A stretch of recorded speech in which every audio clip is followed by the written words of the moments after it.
Hello!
You are voted. I give you this hand can stream. Congrats. To me, I guess. I don't know. So this is the project I was working on. This is a pile of fabric. Oh my god. Oh my god. Oh my god. Oh my god. Oh my god. So a while ago, like multiple years, I bought this pretty thing. Isn't she so pretty? It's a lovely little image. It's a cute dress that I bought, and I bought like all the accessories. I bought the little thing on her head and the little fucking tights. And then I got it, and it did not fit me. However, it could fit me if I adjusted it. So what it turns out is that my torso is longer than the models, I guess. So I cut this part off. It's got some straps in the back. I don't know if you can see the back on any of these. Not really. They're all just kind of front facing. Yeah, look. The straps, not long enough. So I cut those off and I sewed on some straps to it. That part I did, but I also have the front cut apart. I'm too long. Row's too long. And we're going to add a little fancy bib section to the bib of the overallness of it, where it will have some ruffles. Like, probably we can only fit 2 ruffles on there. But well, not yesterday, a couple days ago, I think Wednesday, I spent a while making a pattern. It's an old paper bag. That's the biggest piece of paper I had, so that's the thing I chose to draw my pattern on. Did a couple of tests, just pinning it to myself. And this is the size we need, so now we're going to make it out of my nice fabric instead of my random pink fabric that I was using to make the pattern with. And then we also got to cut some ruffles. I'm just going to kind of freehand that because it's not as... Those don't fit as well, and we'll maybe add a gathering stitch to our ruffles and pin it all in place. And then I'm going to do it on the sewing machine, probably not on stream, because I don't know how to get the sewing machine on stream. It's in a different room on a table, and there's not enough room on this desk for a whole ass sewing machine, so you know. But yeah, we're going to do some crafting, and we can also watch the latest episode in the lovely, delightful series of her Candy series. This one's blue. It's very exciting. Look at all these adorable... I love Cherry so much. I think her name is Cherry, isn't it? I forgot. They're all so pretty! It's so cute. Look at the big old bow. Look at her little hat. Anyways, I am wearing my creamy cardigan. Wait.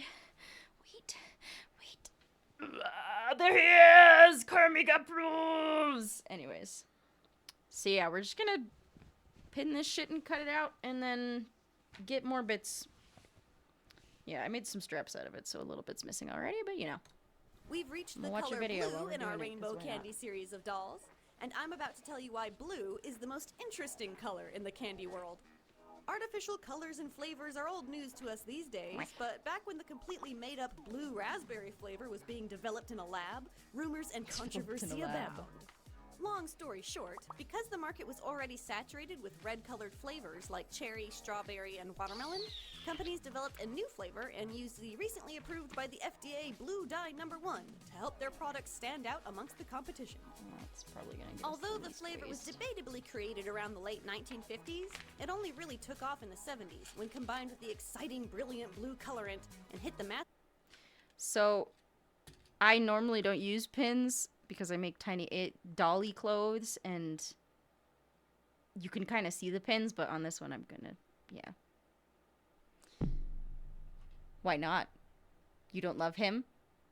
It's because I need to make the PSA that movie was based on a book. I was looking. Okay, so one of the families I worked with happens to have the DVD of Home, that DreamWorks movie. Nowhere on the DVD could I find. How fucking dare you? That's my son. That movie's based on a book called The True Meaning of Smegma, which is a really fucking good book. But nobody knows because the movie is a little bit ass. It's not like the worst movie ever made, but the book is so much better. And it's really disappointing that no one knows that there's a really superior book that exists. It's great. No! He's beautiful.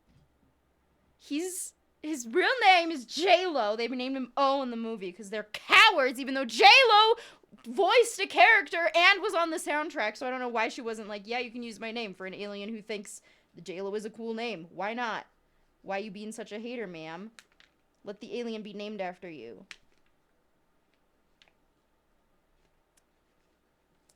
Anyways, I have a lot of opinions about it, but I don't know. I just have him, and he was on my desk from last time I fucking talked about that whole controversy. I also have some sea creatures. I have a quab. I made him out of pipe cleaners. I have a lobster. He was a present. I have this guy with a newly reattached eyeball. This eyeball came off because I was fucking with it. Newly reattached eyeball stingray. And other small crab. I found him on the ground. And also, wait, must rearrange. Yes. Nope. Go. Sit. Also, this guy who was cute, so I got him. That's his story. Saw him in a store. Thought, fuck it. Bought him. The end. Market for sweet treats. It's an interesting bit of history. For these reasons, and my own nostalgic reasons, I wanted to feature the icy in Blue's design. I started out knowing that I had to use the icy snow cone as some kind of helmet, and then the rest fell into place. Look at her! The roller derby look was perfect for her. How cute are those sweet tart wheels? Like other dolls in the series, her clothes are chock-a-block full of references to candy logos and wrappers and sweet treats. Anything blue. Blue. I also want her to have more in common with my red doll than any of the other colors because of the history of the food dye.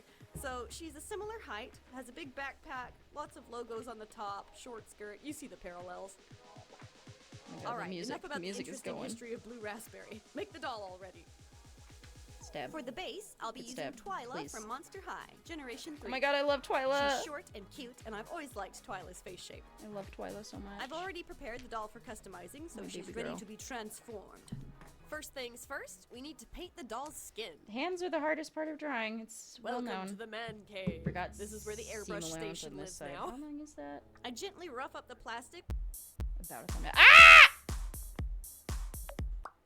I clicked on my keyboard. I'm so sorry. History of Blue Raspberry. Make the doll. First things first, we need to paint the doll's skin. Make this an extra bit longer. Welcome to the man cave. This is where the airbrush station lives now. I gently rough up the plastic with a fine-grade sandpaper to help give the surface a little tooth, and then select my paints.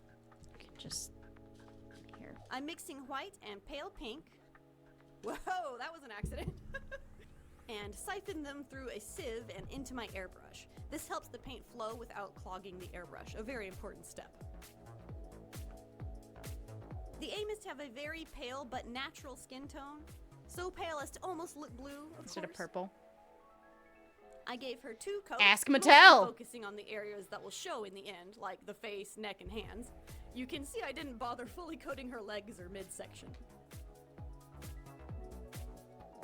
Coat the body with matte varnish to seal the paint and let that dry. Okay, gently squeeze the head back onto the body. There we go. Because this doll has been painted, she's inherently more delicate than your average plastic doll, so I wrap the body in fabric first before I tackle the face. Before I begin the face up proper, I take my Mungyo soft pastels and dust on some tans and light pink colors. I think I misjudged my color mixing with the airbrush and she came out way too pale, so I'm trying to nudge the skin tone back into the realm of reality with a heavy application of pastels. I sketch on the eyebrows, lash line, eyelid, and pupil with a sky blue pencil. Okay, we're done with the eyeballing part.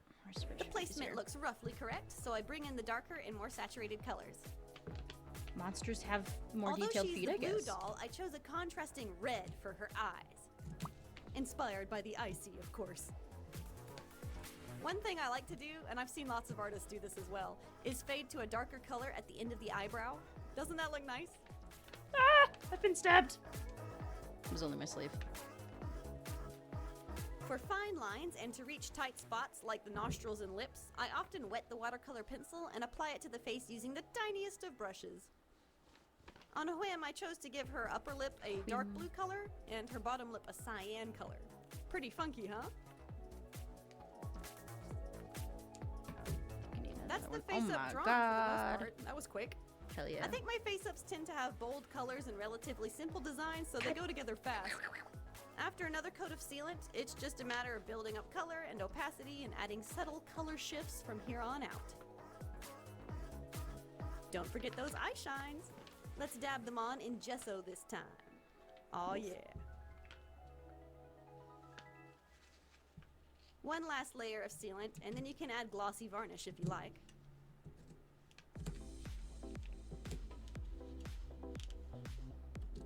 For her hair, I'll be using 100% acrylic yarn in, you guessed it, the icy colors of bright blue, red, and white. Now, I'll be honest, my favorite fiber for doll hair is nylon, but try as I might, using nylon doll hair for short hairstyles is very challenging. And if your hairstyle has some poof to it, yarn is basically your only option. So, cut some strings, comb them out, iron them flat, and before you know it, you've turned yarn into wefts. Cut those off and glue them to a plastic sheet. Prepare a large number of these because if you're anything like me, you end up needing more than you expect. Once fully dry, peel them off and trim the glued edges. Yep. She giving the doll an outfit. I giving the me an outfit. With my couple wefts all prepared, they're ready to be used on the doll. If you've never done the glued weft method on a doll before, it can look messy and confusing, but the only thing you really need to think about is how to hide the edges. Oftentimes, this means you glue it on in reverse so that you can fold it over and get a clean, parted edge. Yeah, it's about the right size. May as well leave it pinned on I there. left ample space for the bangs so that I have plenty of room to glue in wefts and make her fringe nice and full.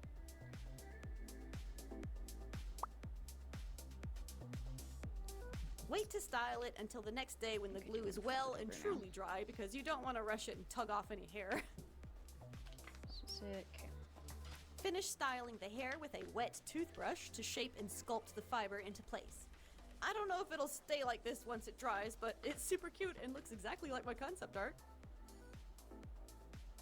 Let's set the doll aside for now and focus on the clothes. As you no doubt know at this point if you've watched the previous colors in the series, I designed and photoshopped together the clothes patterns for all the dolls well in advance so that I could get the fabric custom made with all my designs on it.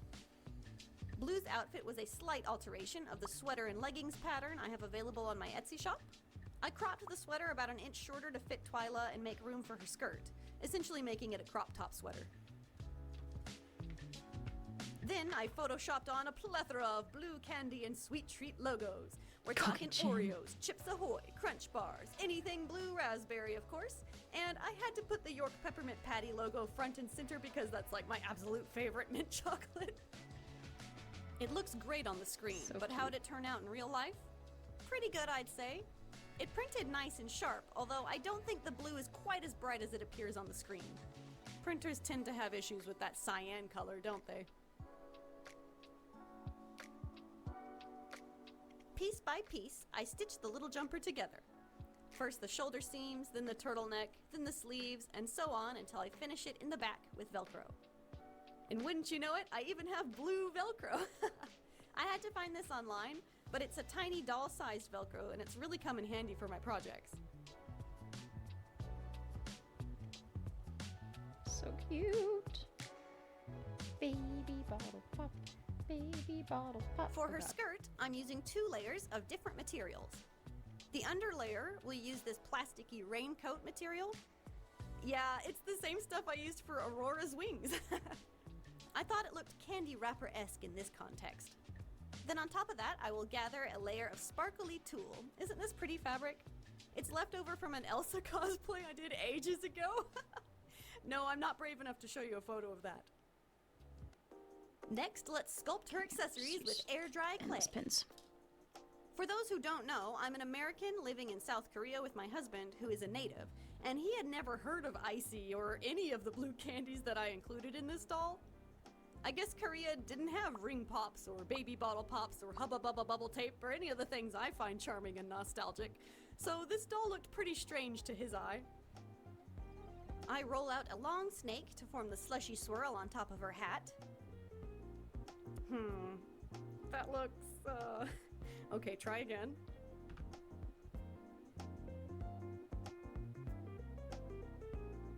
It's gonna look poopy. Look, I was looking right at a photo of an Icy when I sculpted this, so I cannot be blamed for the shape. I'm just recreating what I see with my eyes. Okay, everything's sculpted. Silly. It's time to paint. Look at all those little tiny pieces. Oh my goodness. Look at her That little little ring shells. pop is absolutely darling, isn't it?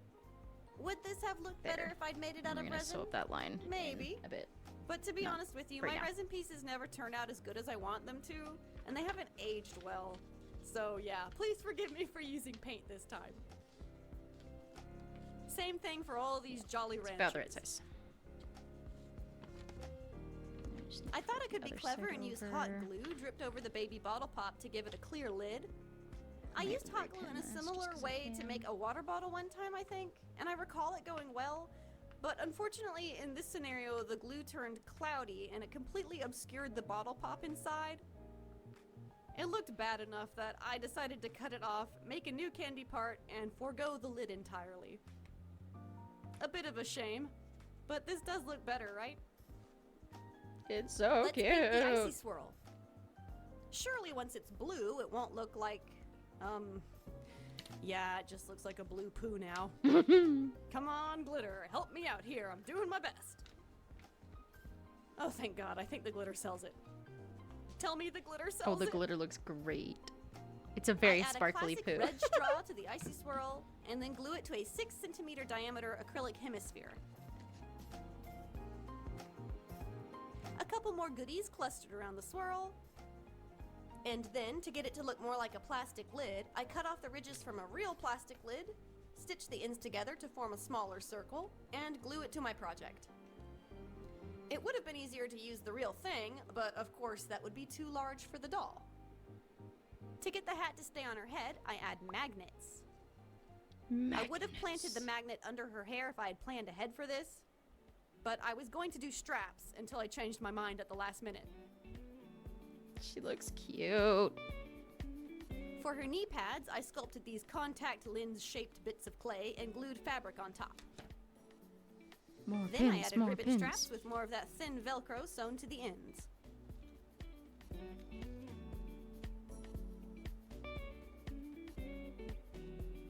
Want to see how to turn any pair of doll shoes into roller skates? Pluck a soda can out of the recycle bin. Hey look, blue Powerade. How appropriate. Harvest 2 thin strips of metal from the can. Then, using a paper template that I folded and figured out ahead of time, I score the aluminum and fold it into this shape around 2 wooden toothpicks.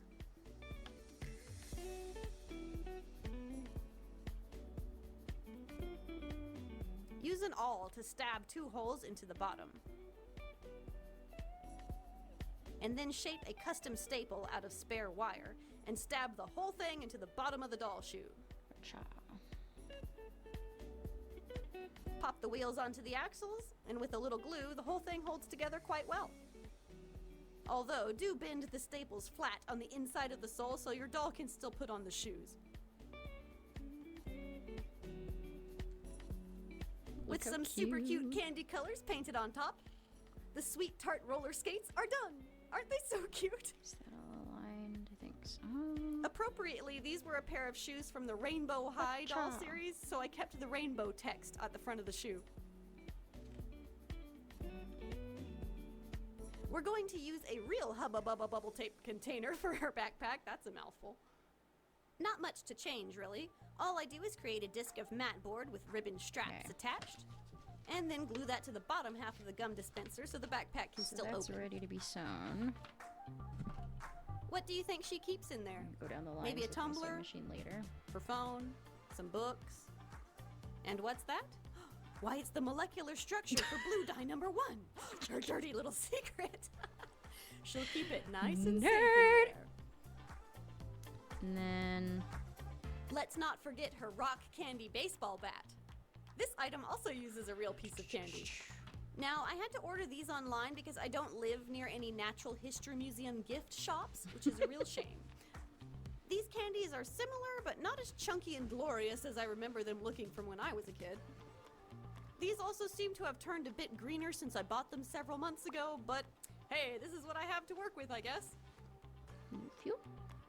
I wrap a bigger, shinier piece of vinyl around the stick and secure it with a silver twist tie.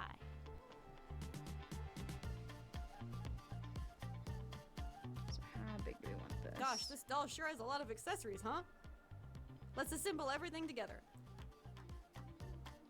So maybe we want like 3 ruffles. Stab the ring onto the doll's finger. Sew on all the little Jolly Rancher hard candies to the rim of her skirt. Yeah. Strap on the knee pads, etc., etc., until the doll is finally done. Or is she? As so often is the case, once the doll is put together and I take a step back, I notice things. With such a detailed outfit, I was hoping a simple face would add balance to the design, but in reality, it falls flat. I think all she needs is a little extra sparkle. These small rhinestones should help add a touch of that hard candy feeling to the face. And how about blue glitter eyeshadow? Yes, now she's reading as a frosted treat. That's more like it. Let's take it to the photo shoot.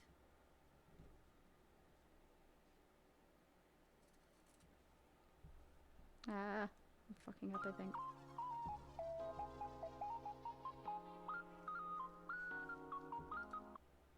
Oops. Look at her hair. I just have to cut a straight line and not fuck up. Oh god. Look at her backpack! Say hello to I love Barry. her. She's so pretty.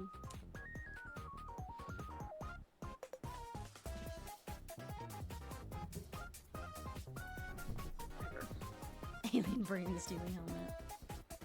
Despite my attempts to warm up and color the skin, she still came out incredibly pale. Maybe she looks even colder due to the blue hair and makeup, you know, relative color and all that.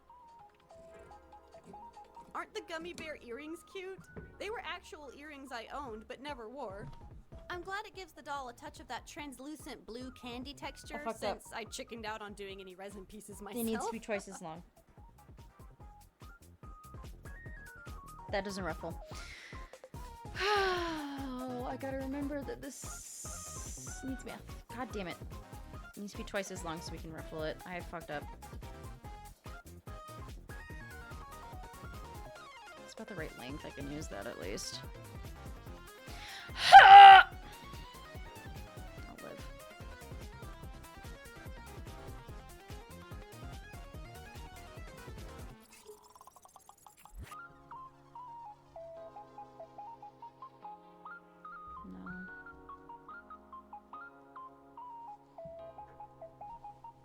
Such good details. Where's my fucking folded bit? It's okay. I don't need all of this fabric. I can still have plenty. I still have plenty left. I got more than I Thank needed. you so much for joining me. 'Cause I figured Look I'd at all fuck these it up. colorful candy dolls. There's only one color left. I'll meet you back here in due time for the last doll in the series. I hope you like grape flavor. Stay Grapes! artsy. Annyeong. Oh my god, this series is almost done already. Can you believe it? There, now let's try some salt. Try and go along that line.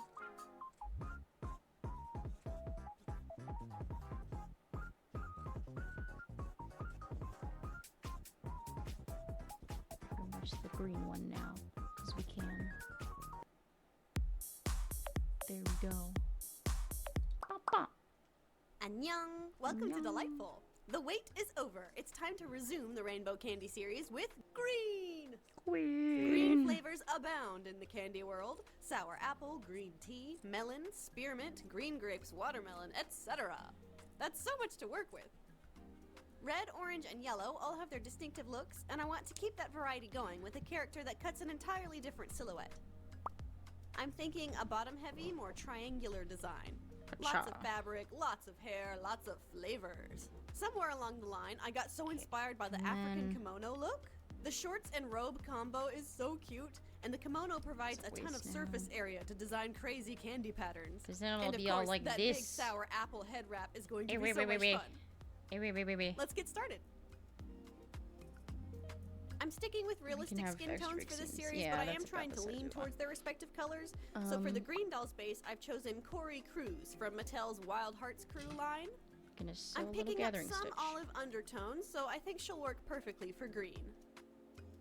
Let's get this base doll prepped and ready. Whoops. Just doing this in a color I can see. I'm I'm gonna changing take the it out later. hairline on this doll, so the first thing I need to do is fill in all the holes on the head with air dry clay and paint it to match. If only I could nab a couple doll heads fresh off the factory line, I could save myself this trouble. Ah well, reusing old doll parts is part of the fun, so I guess I don't mind. Once the holes are filled in, I come back with a light brown paint and sketch the guidelines for her box braid. I'm going for small braids again, just like I did with Chi-Chi. If you need some help, there are plenty of great box braid parting guides online. Next, I fill in the boxes with a dark green acrylic paint. I'm trying to fluff out the edges to make it look more like hair pulled tight. I think it looks fairly convincing. Once those are filled in, I come back with the finest of brushes and lay down her edges. I used gouache paint on the Chi-Chi doll to get those really fine lines, but I want to believe that it's possible using only acrylic paint. Acrylic just feels stronger and more permanent, and it's a little easier to work with. So I always tell myself that if I just try really hard, I can get the lines as thin as gouache. Do you think I pulled it off? Next is the reroute. I cut strips of dark green yarn about 3 inches long and separate the fibers.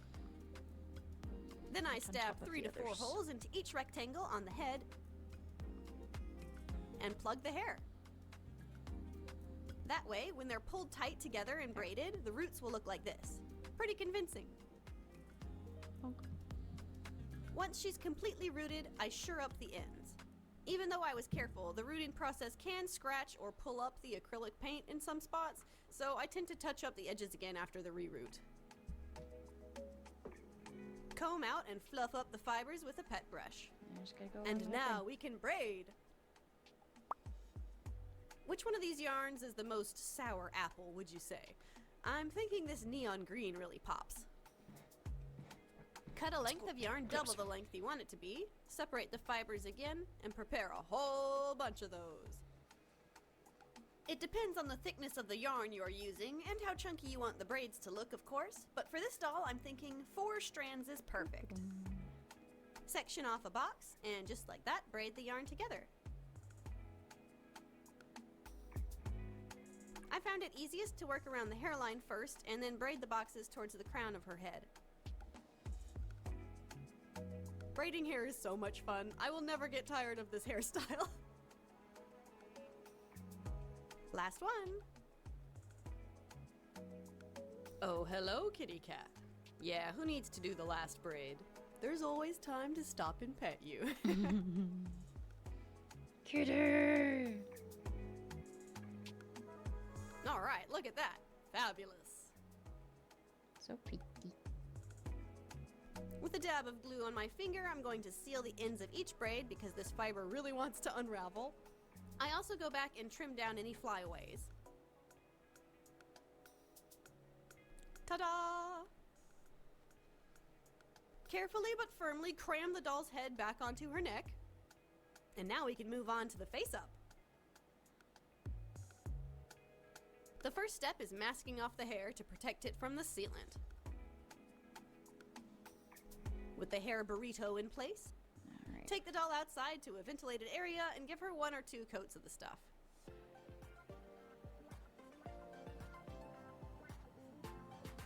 I start the face by sketching out the line work with a dark green pencil. You can see right off the bat I am overdrawing the eyes and ignoring the molding to some degree. That's because I want this doll to match the others in the series, but this is not a Monster High doll, is it? The proportions are a bit different. However, they're not so different that they'll look incompatible standing next to each other, I hope. So, to help close the gap, I'm giving her big, happy cartoon eyes similar in size to the other dolls. Every now and then, I take the doll back outside and spray a fresh coat of sealant to save that layer and continue building color. I'm not gonna pin it to it right now because I want to. I switched fairly early on sew to those wetting my sidelines watercolor pencils and applying them to the face with a brush, just to build up opacity more quickly. I love the subtle fade from a cool mint green to a yellow green in her irises. The inspiration for the colored squares on her eyelashes are Chiclets gum. You guys remember Chiclets? Me and my sister would always get a handful out of the vending machine after we ate dinner at this specific Chinese restaurant. Happy memories. With a couple more details on the lips, swirly green spirals on her cheeks, and a couple highlights around the eyelids, the face up is done. Good enough for temporaries. On the keyboard you may missed. I think I do want to add a little short than that. Because I did want 3 ruffles, not just 2. Look at her! Yes! She looks so sour apple green candy themed already, and we haven't even done the clothes. So, as you surely know by now, because I complain about it all the time, creating a new pattern for doll clothes is the worst. I mean, it's really time consuming, especially when you're working with a new body type, as I was with this Corey Cruz doll. Look at all these passes. Ugh. But once the work was finally done, I took those pieces into Photoshop and, referencing my concept art, I designed the fabric piece by piece. This part was really fun. I took inspiration from candy packaging, of course. Like the triangles and stripes in the Trident gum package, I thought lend themselves really well to that sort of brightly colored, bold pattern fabric look that we see in real African print kimonos. What paints? There are bright colors and green fruit along the This is not paints. This is scarlet. bottom of the robe, and then I covered the thing with candy logos. I'll have pants today. Once the clothing was fully designed, I had it printed and shipped to me. Here it is. Oh, the one of my model. I got the kimono fabric printed on satin. It's a fractal pattern. Here. Quick tutorial. Square. On corner of square. Smaller square. On corner of square. Smaller square.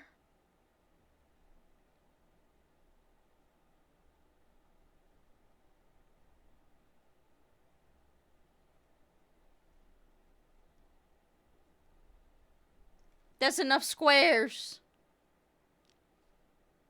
You don't have to do it. You could just do squares. You could just do regular squares. I just think fractals are cool, so I added something to my design. It was a bit of a silly idea. I don't know. But, you know, there you go. Yellow bit. Got the creeper face. I think a shiny kimono will look sophisticated and, hey, maybe more like a candy wrapper. I paint glue around all the edges so that it won't fray and then cut out the pieces. I was really happy with the quality and resolution of the print. I used an online fabric printing service called Spoonflower for this project. If you want the details, I'll put more information in the description box. This is an awkward position with my arms, but whatever. I live. Her adorable little shorts and Airhead's tank top are printed on knit fabric, and the shorts have working pockets lined with satin. They were tricky to stitch in there, but I think the different textures look so sleek, and hopefully I can do some cute hand in pocket poses for the doll. The tank top is stretched tight over the doll so you can see that molded on plastic pattern of the underwear they gave her. This is a huge pet peeve for me. I wish toy companies never sculpted underwear on dolls. I mean, it's not like they're covering anything up anyway. Just make them smooth. Doll clothes look better when it's smooth. But the scandal of it all. I connect the sides, the sleeves, the collar of the kimono, doing my best to line up the elements and have the logos match up. Oh, I was like, what is that noise? It's a sewing machine. Did the rain come back? There's one element I forgot to print out on the custom fabric, the white Lifesavers border. Thankfully, there was enough scrap satin to do it myself. So, after tracing a quick paper pattern onto the satin, I cut out the chain of Lifesaver mints. I thought I had a clever idea to heat up this metal leatherworking tool I have and cut perfect circles out of the satin that way, but I think it was more trouble than it was worth. It did make consistent heat-sealed holes, though. I hand-stitched the Lifesaver border to the bottom of the kimono to make sure the stitches are nice and clean, and oh my gosh, it was totally worth the effort. You go away. I think I've paused it on accident. Oh. I also hand-stitched the lining into the kimono for a clean finish and to hide the wrong side of the fabric. When the doll is wearing the kimono, you will be able to glimpse the inside of the garment, so it was worth the effort.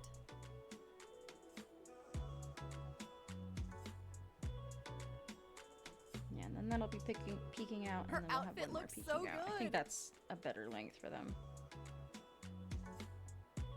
The bright green is a perfect match with the hair. I might rearrange them. I was thinking about getting some lace to go with it too. Lastly, the accessories.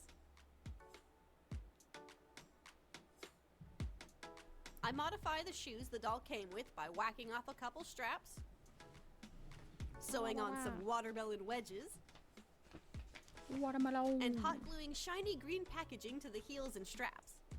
I've been saving this shiny green vinyl from a package of green tea I bought a while ago and was hoping I could use it somewhere on this doll. And we have just enough of the folded bit. I could do it with another bit. I just have to fold it first. Using 6 rainbow colors of embroidery thread, I decorate the doll's hair using the common whipping knot, also known as sailor's whipping, which gives you a clean column of threads by hiding the knot inside. Very clever.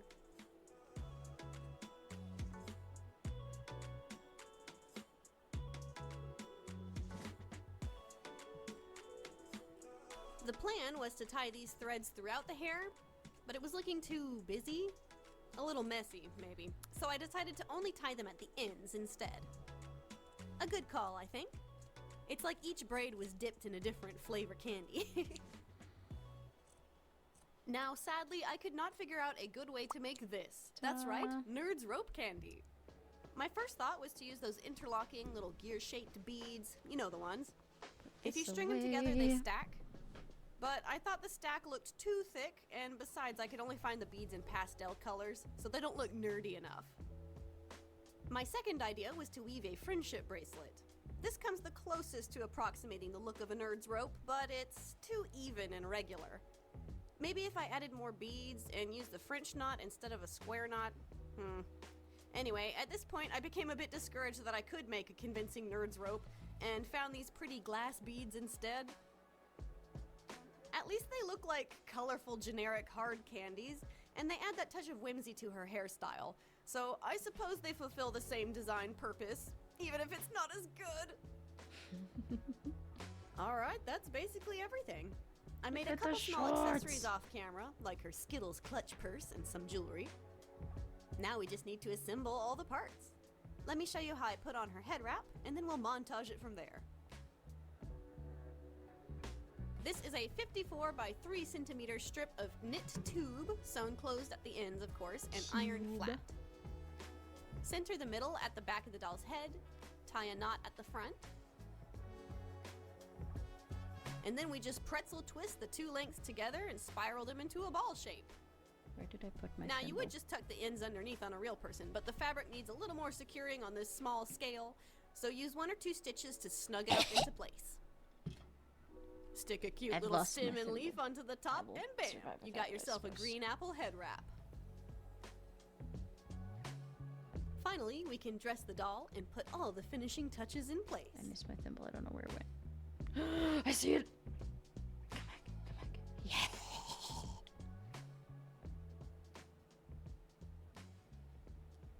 And with that, our green candy doll is complete. Her purse. If it's on her finger so perfectly.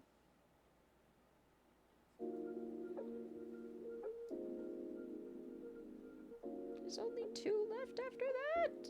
We saw one of them. There's technically only 1 left. I'm excited for when it eventually comes out. She's so pretty. Look at her shirt too. It makes me happy. Oh. Meet Matcha. I gotta be honest, coming up with the names for this series has been so hard. Like, I just green called this apple doll thing on Apple the whole time, but we can do head. better than that, right? So once again, I crowdsourced for a better name. Thank you, guys. There she be. Among the candy.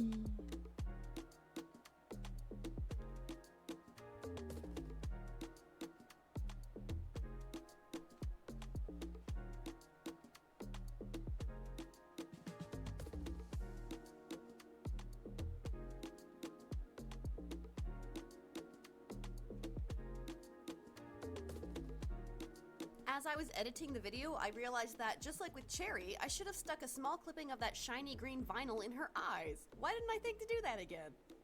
It's too late for this video, but I totally went back and added a fleck to each eye. See if you can spot it in the final close-up shot of this slideshow. I put that photo in at the last minute. Little shoes.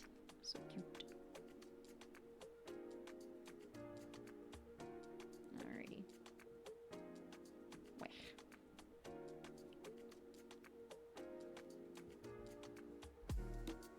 Leave that for a second. Get your second one ready. Even though I had to abandon my great Sounds nerd like rope me a hair little idea, I think Matcha turned out really good. A strong addition to our rainbow candy series. Blue is next. Probably the most challenging color in the candy world. I'll see you then. Stay artsy. Annyeong. Annyeong. She's so creative. I love her character design skills. She's probably my favorite just because we're both like pink obsessed cutie lovers. There's a lot of other doll artists who are also really, really good. But her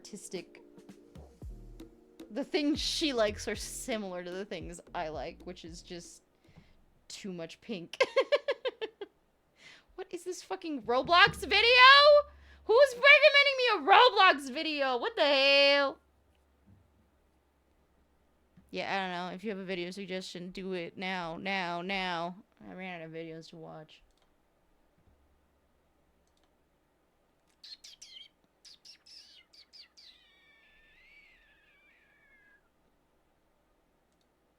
Wait, this one's also really cool.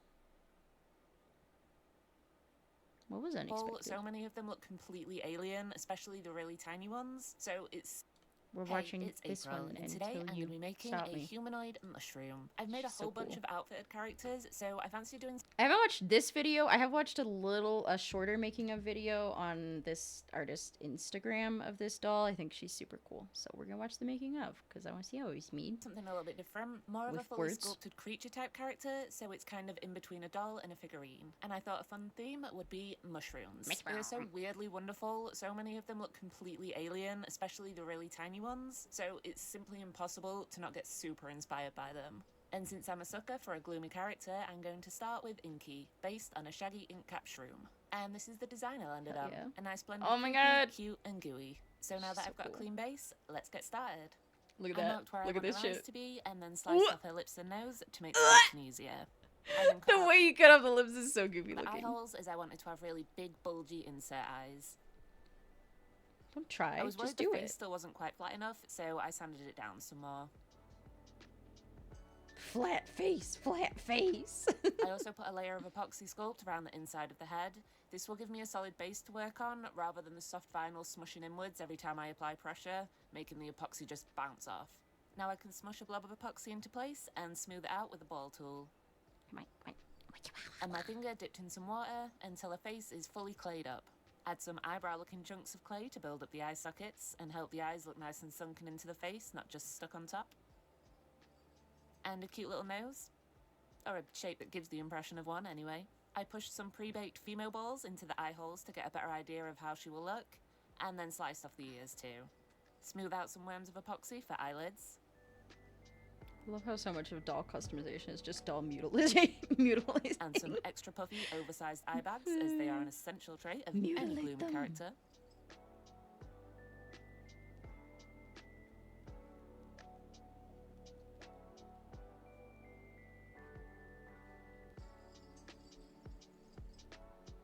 Oh, and I also added an eyeliner-shaped strip above her eyes that I imagine will be the mushroom equivalent of eyelashes.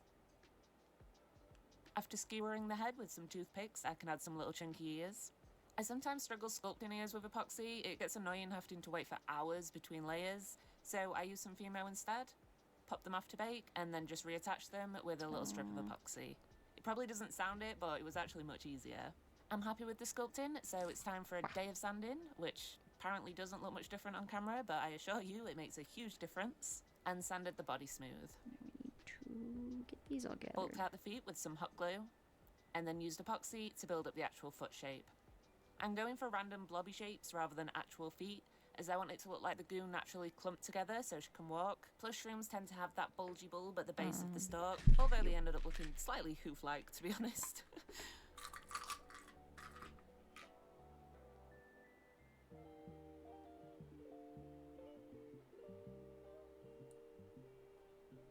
And I aggressively press them into the table to make sure the bottom's nice and flat, as I like my dolls to be able to stand up. It's satisfying, and it makes photos a whole lot easier as well. I think I might rearrange After the smoothing the order a little. epoxy up the legs a little bit, I started adding the little flappy bits. I know her body would technically be the stalk, but I thought it would be fun to mimic the shaggy texture of the cap on the body too, only I'll be keeping these parts smooth so that they look like they're made from the same flesh as the stalk, rather than the stringy cap texture. I'm also giving her 2 rings instead of 1, as I wanted it to sit below the knee, and having it on just one leg would look kind of strange.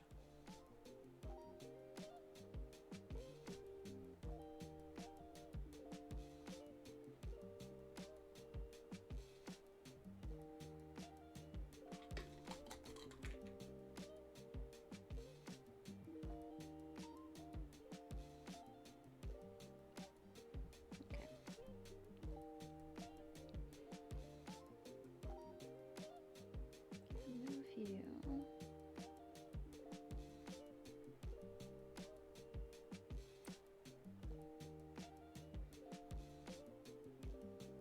To be more in the middle.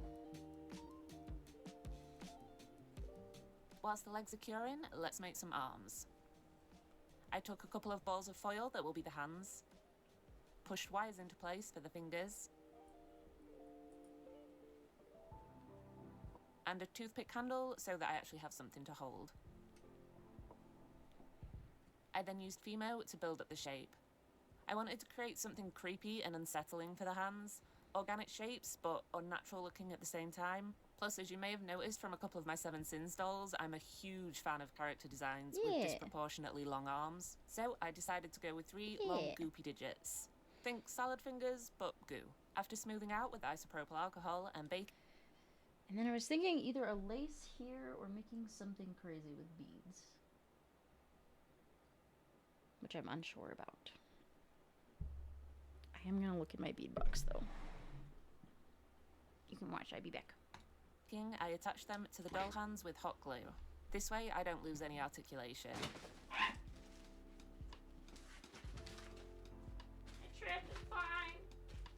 Then added more flappy bits, like on the legs, to blend into her arm. I didn't die, I promise. I like how it looks like the goo has pushed its way out of the arm, like petals opening when a flower blooms.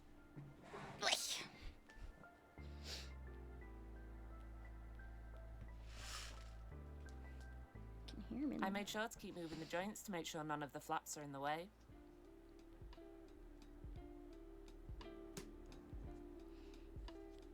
What day?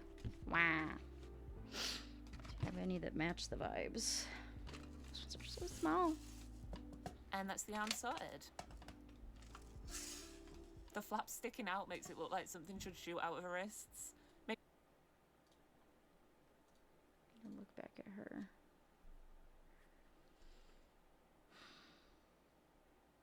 There's a bunch of pom-poms. I could maybe make pom-poms. I don't want to make fucking pom-poms. That sort of match. I'll just put our sort of matches to the side for now.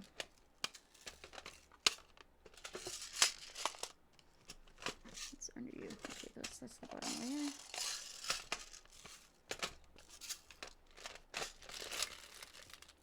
Some kind of type of beady shit for extra detail. Just put your random necklaces in here. Could do wooden beads and paint them, maybe. And under everything else.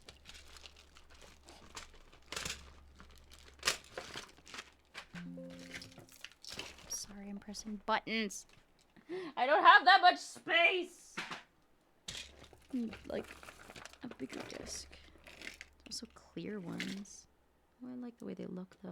They don't really match. Little flowers.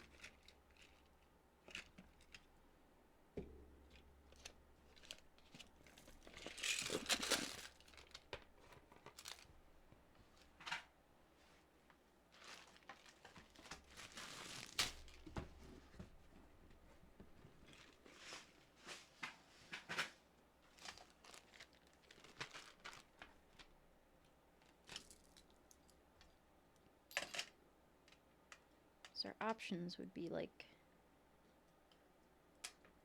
something like that. This is going right along that middle line between the bunny face and the thing. Maybe I can make these bigger. I can't see it very well. Wow. Remember what she looked like. Wow. It's kind of a crunchy photo.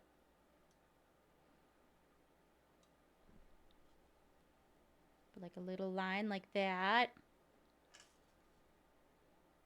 Or we could maybe do red and blue, but then I'd have to find the exact right things. Or little tiny ones. No, I don't think little tiny. I think I like bigger. Oh. Good for you, I guess. I have no issues. I just want the dress she's wearing. Maybe she could have ink cannons, some sort of escape mechanism like a squid. Anyway, back to the body. I'm using epoxy to make the edges of each part frilly rather than a clean line. Hopefully it'll give a more organic feel. And some more frills for no other reason than I thought it would be really cute to give her a frilly mushroom butt.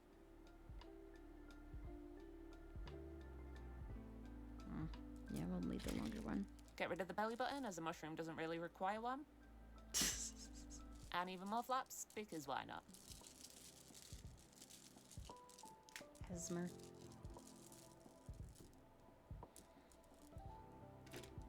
Yeah, I think I prefer to keep it just like white instead of trying to paint everything. And after another sanding session, the body is finally complete. Yeah, it's gonna be easier. However, I'm a bit worried about the bright white joints looking odd, so before I paint her, I'm going to soak the body in tea. Because it is white. I just wonder if the lace would look better. It doesn't have lace anywhere else. Yeah, I think we'll stick with that. Well, that's kind of all I had planned, besides sewing it on the machine, but that's like hard to do right this second. And then pinning these on, but I want to sew it before I pin them on.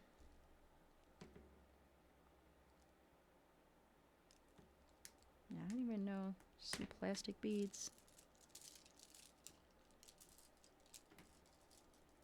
Try and stain the plastic a little bit. Look at her. Beautiful. I could have used dye, but I don't have any to hand and I was unsure on colours, whereas I have an abundance of tea, so why not try something different? Blech.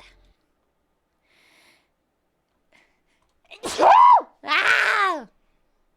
I don't know what else I'm gonna sew. I'll do. I guess we could go back to playing games. Actually, that one game you sent me was pretty short. We can try that. Let's put other shit away. Bless me. I need blessings. Gather all of my scraps.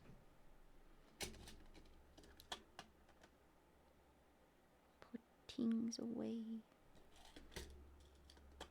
Yeah. And that just takes like a little bit of time on the sewing machine, plus attaching those. They're on a string.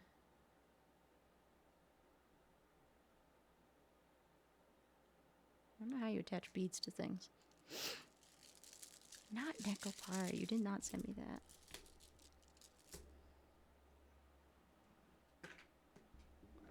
Sit you aside, madame. No, it fell on the floor.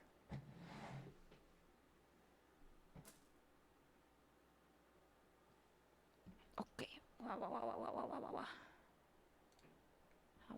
I was trying to see if that fit in the overlay. I didn't think it quite fit, so we didn't go up with the we didn't go with the overlay in the end. At the end of the day, I decided nar. Although I switch back to that. Well, no, that's not the one. That's the one I wanted.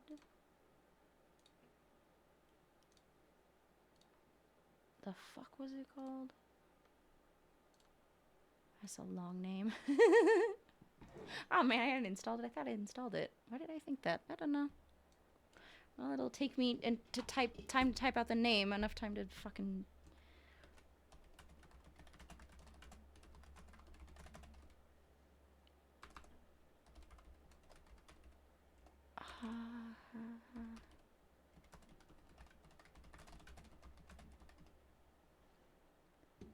I didn't spell it right. Is this one even on there? Oh my god, it is on there. This is a short poetry experience game. Pretty cool. It still has to download though. Oh, dunk. Oh, dunk.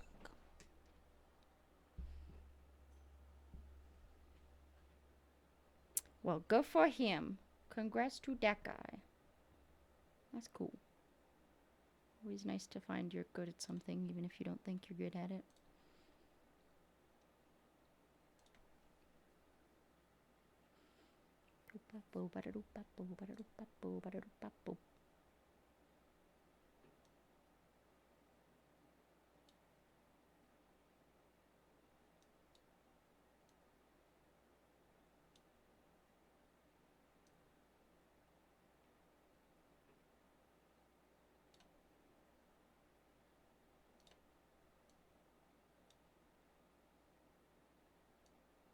No, no, no, no, no, no, no.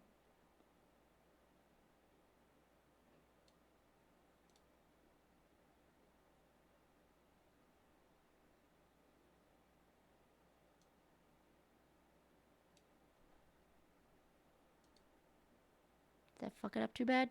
Okay, I tried to get this more centered. It erased the chat as well, but, you know. Oh well. Still not downloaded. What did you say? Ah, yes, with the dub.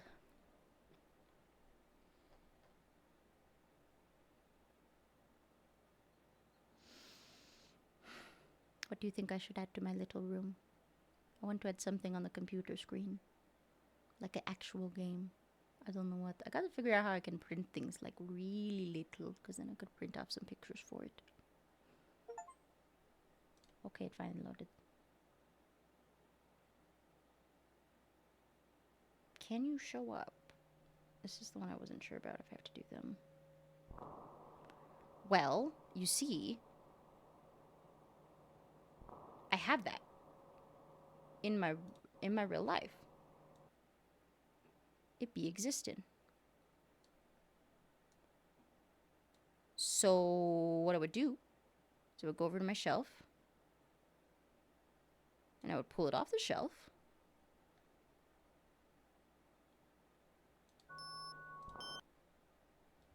And I would add something to it, and then I would take another picture, and then I would put the picture on the computer.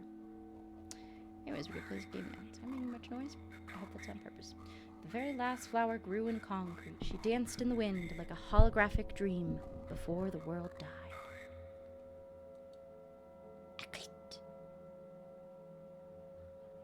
The greatness of this place is built on the shadow of its sins, the shadows of its sins. Before they abandoned it for something better, it was grand, both in cruelty and in wealth.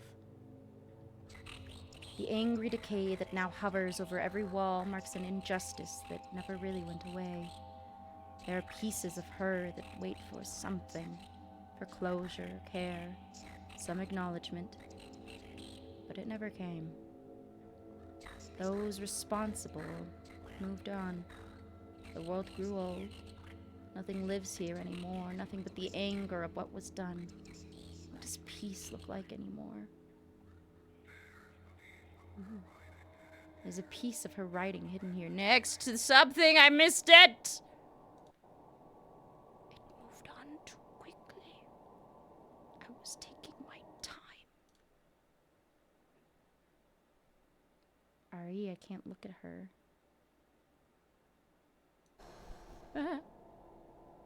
Poem1.text.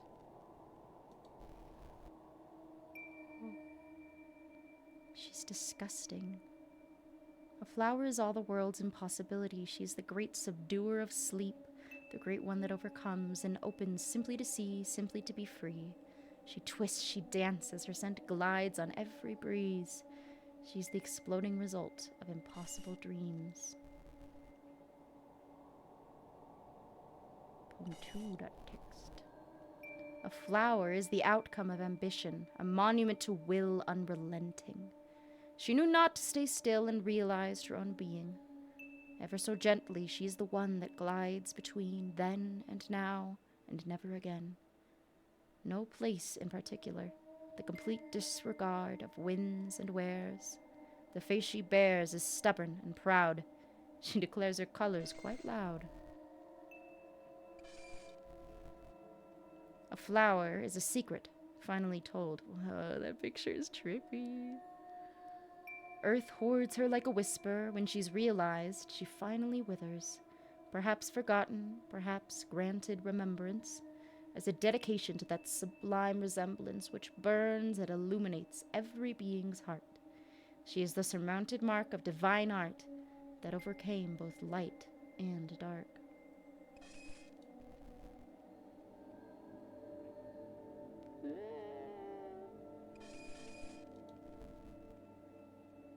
Oh. Hope. That's where we're sitting. Where the camera POV is. A flower is like every dream. She reaches for the sky, too stubborn to die. Unforgiving, her aspirations are too high. She struggles from the ground, surroundings crowd her out. The world tries to drown her, tries to push her down. Know your place, they always say, as they bury a growing grace. They teach her to beat herself, giving lessons in self-hate. Another one. Here are a million ways to hide a budding face. But the only thing she knows is her own promise of a brighter day. Oh, the eyeballs move. They twitch and flicker. Somewhere in the distance, a flower whispers, "Help."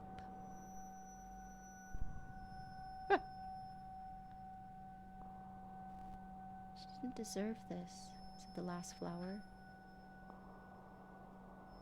Ah. There was a flower that grew under the shadow of the last great tree. Whoa. Wow. Is those your guts? Oh. Eyeballs. The last flower dreaming in prisons of electric splendor and static twisting across starlight where her heart floats. Love is love, and love will always find a way. Click to grow there.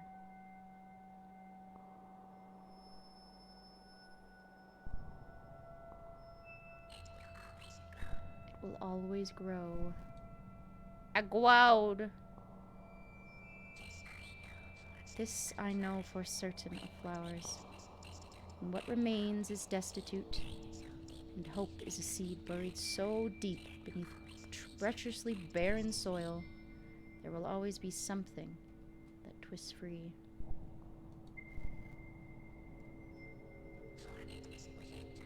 I'm going to arm, for it is within the darkest jaws of impossibility, where life strangely finds a way to be, and to be awakened soon.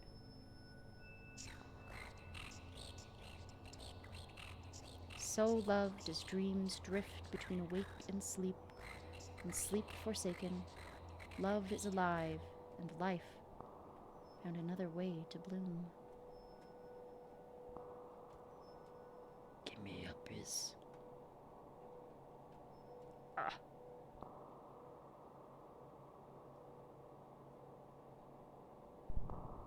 Mwah. Go in there. Go in the middle. Flower.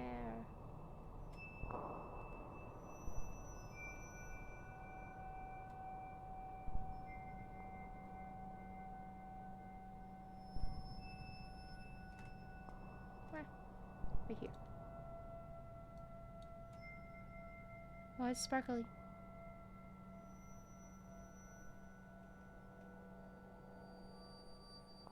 Wow. I'm sparkly.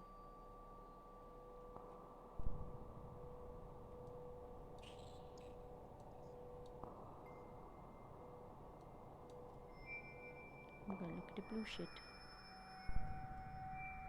It is you. Ah! Oh. This tree was precious once, forever ago. It dared to grow. In a time when they asserted complete dominion over nature, over all life here. Can reload it. Or minimize it. Click on Earth to grow, tap jump for the float. Oh, I made it at the gate. What is all of these guys? Goodness.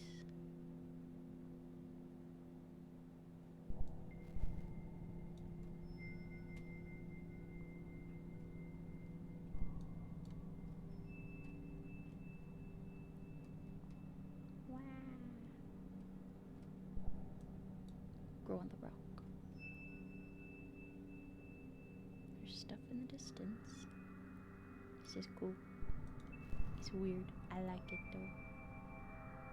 I like weird fucking games. Oh my god. Ah! Fade gently. Self-induced extinction and destructive tendencies, painting methane skies and boiling seas. You see, it doesn't matter if we all die, since no one else would know. After all, we were just another dot in the sky.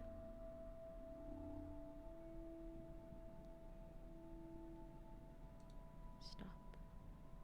There's a storm today. It hovers over towering concrete structures, pelting steaming buildings with something that's not water. It's the first rain in 8 years. The world is over. Rain is so rare it became a myth. I'm told rain used to be water, but this is not water.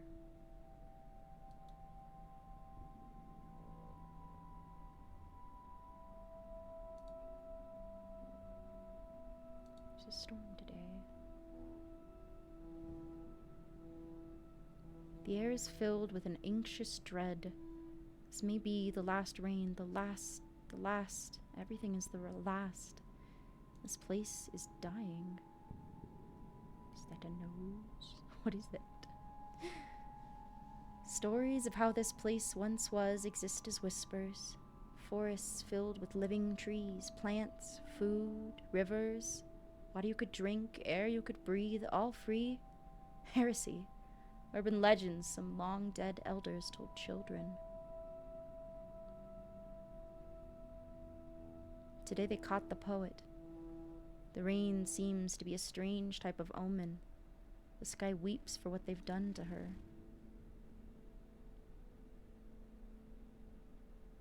I think their actions squandered the possibility that they could ever change. They are not capable of better. This is who they are, who they decided to be. And so a light was extinguished today. They made their choices over and over. In this dying hour, there is indeed nothing worth saving.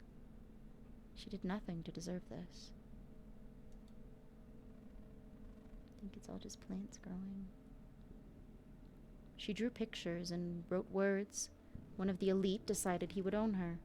When great men see something remarkable, they must have it. It's that desire to take something free, to capture it, have it, frame it, break it.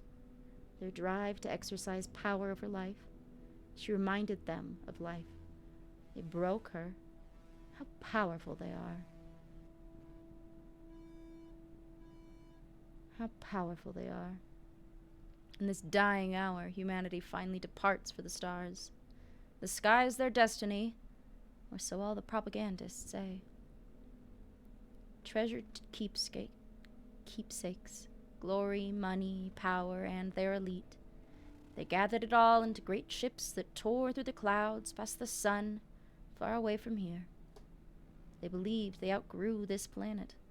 With maps and charts, they prove elsewhere would be better suited for their unending growth. How a tumor grows.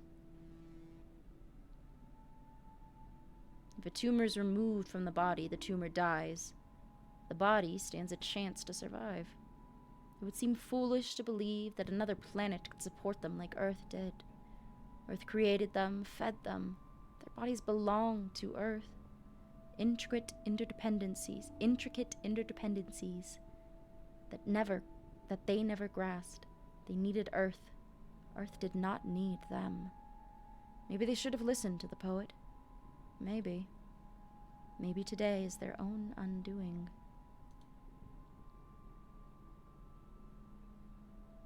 Earth is finally free, but the spirit of that poet. As it rains, Earth weeps. She didn't deserve this.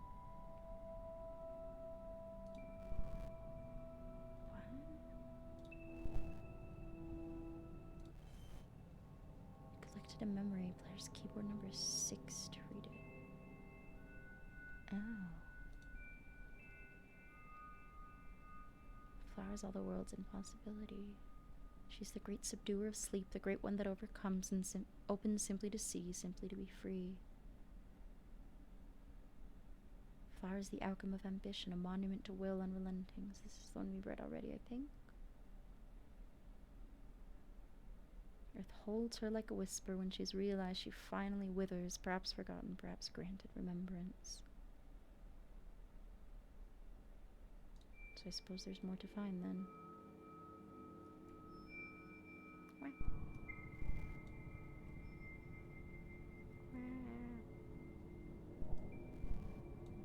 Yeah, it's a playable poem, sort of, is the description.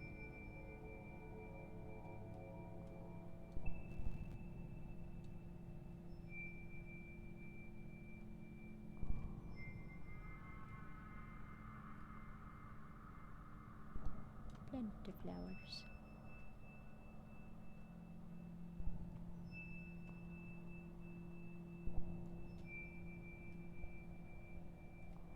There's architecture.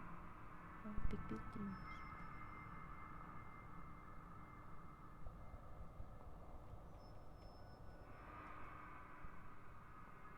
Big buildings.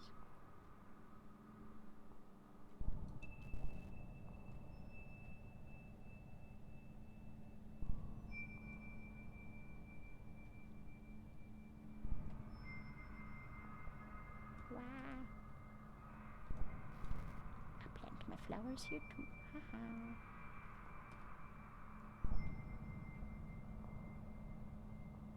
Bonk.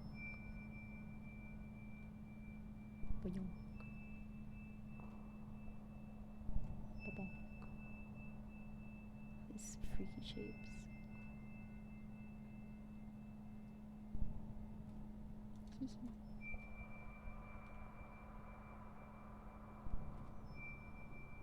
Wow. Wah, wah, wah, wah, wah, wah, wah, wah.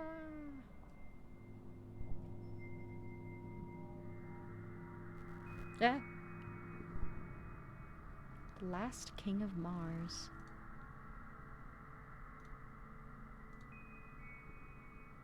Just to be clear, it wasn't the first time that humanity decided to populate other places. The attempt had been made before, unsuccessfully, I might add. It's a matter of perspective. You must understand such endeavors take trial and error as well as great sacrifice. This is the dilemma. Without humanity's visionaries, humanity might long have succumbed to various existential fates. True utilitarianism bets on visionaries securing infinite futures, even if at the expense of momentary comfort. Wars, famine, poverty, and inequality are a small price to pay for attaining these futures, especially when reaching for the stars. Sacrifices are in order. Although it's always someone else that makes the sacrifices, ironically. Those demanding the sacrifices never made any themselves. Those demanding our sacrifices live in comfort. The few that wield power over the rest of us are a grand spectacle of wealth. They convinced us that their wealth was hard-earned, that they, the elite, were all around better humans, and therefore deserving of such advantages. Everyone else falls in line again, and again, and again. And so these stories go. A long time ago, before most of the history was destroyed, and along with it most of these stories, there lived two of the world's wealthiest and most powerful men. No, not like now. These two were wealthier than ever, and anything after them. Their wealth rivaled anything ever witnessed. It took the efforts of the entire planet and bitter collective sacrifice to put them on such a pedestal, and they sure did earn it. They lived in unfathomable richness. New numbers had to be invented to reflect their value. The world and anything in it was owned by these two. Everyone else needed the money in order to put food on the table and maintain a comfortable quality of life, so this wealth gap remained relatively unchallenged. The two richest men that ever lived couldn't agree on who owned what, so they split the world in half. It took even more unchallenged, bitter sacrifice on part of the collective to make this possible. Families, homes, cities were divided overnight. The tragedies were countless but necessary, so that the two might finally have peace and represent humanity as its true luminaries. It was too hard for them to share the Earth, so they started catastrophizing why humanity must finally leave Earth if anyone was to survive. It was true. The world was too small for everyone. It could end at any moment. Our resources were running out too. Scarcity was common. Earth could not support the infinite growth of wealth. So they devised a plan to send humanity to Mars. This made sense.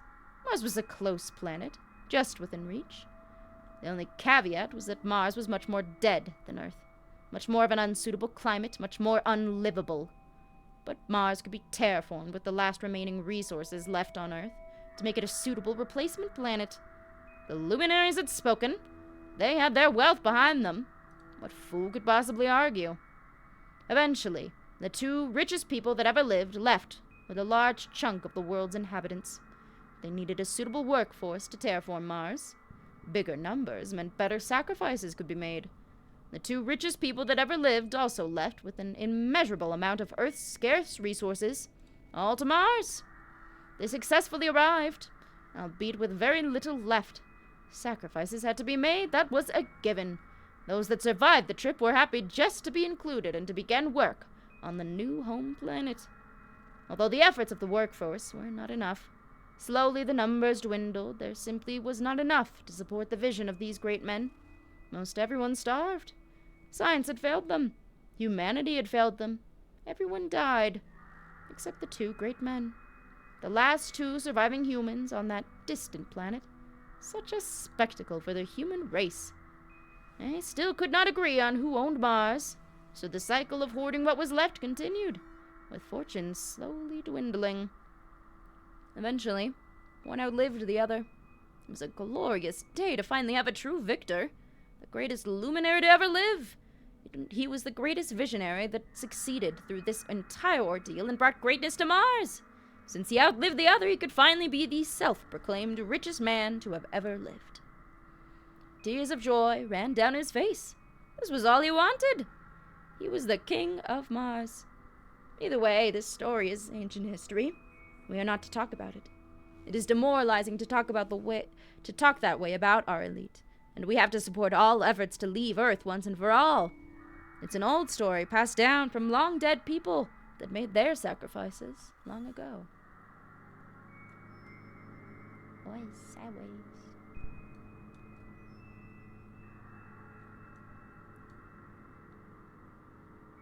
Oh, that looks like the edge of the map or something.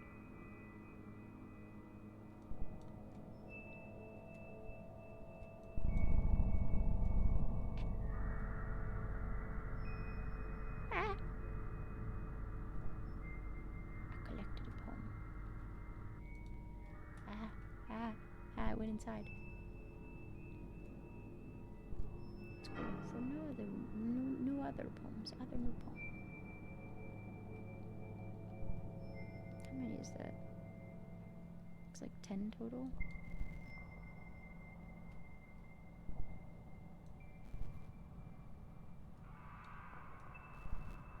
Oh, if you click, it'll also move you.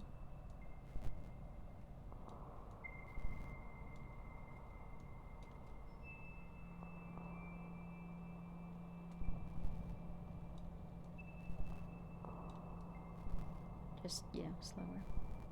But with more flowers happening.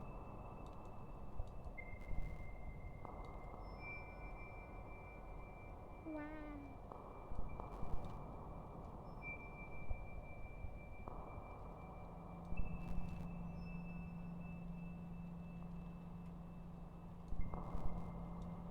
There might be some very quiet music in the background. What is this thing? Oh, big eyeballs. Guts. When they murdered her here, her prayers were eaten by something stronger than God. Then it ate her spirit. And then... evil always wins, maybe. Then it consumes itself. They took evil with them when they left this precious earth. Even so, this place festers. Pain grows over everything they ever touched. Twisting, writhing, through every brick, under every rock. Pain that makes you forget who you were before evil happened.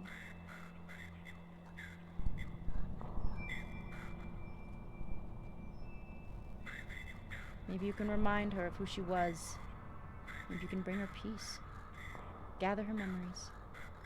Bring them here. Okay. So once we find all the things, we bring them here, I suppose.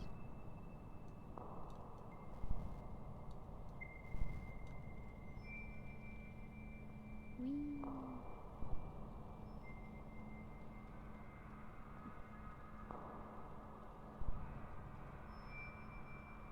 I want to get more up inside of there. Okay. No. Fuck, I fell down.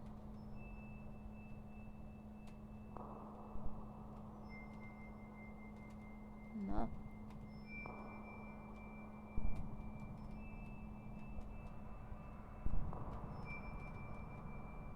Ah! Give up.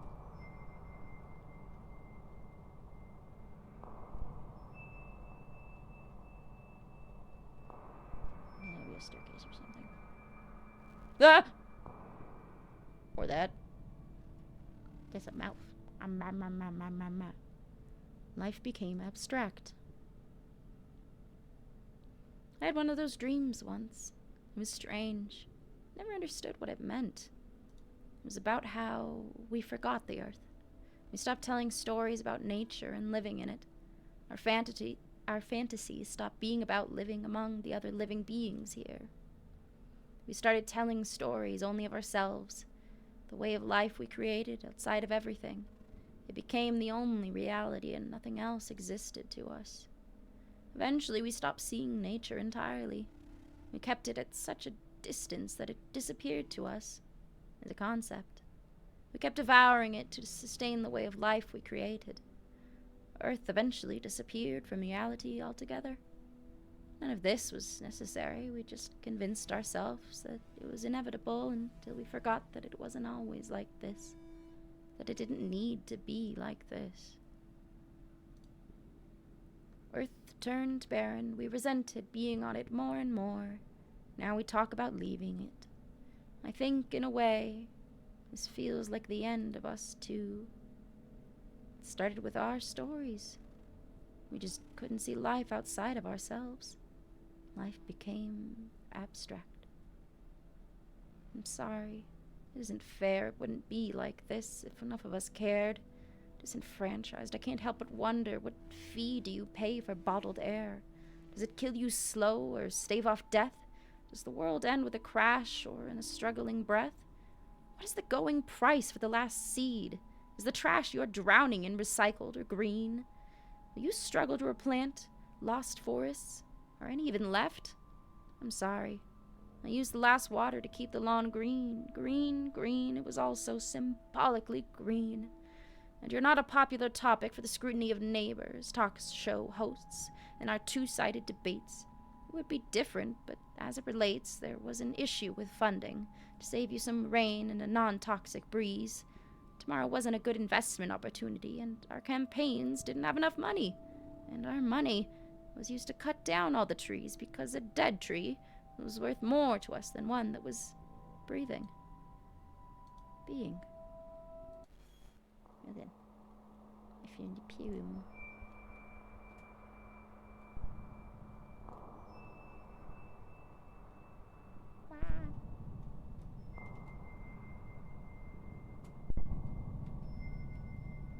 Oh.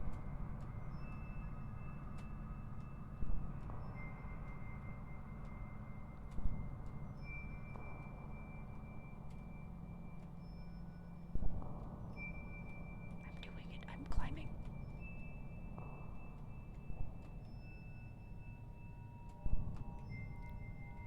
No, get up there. You can do it. You can do it.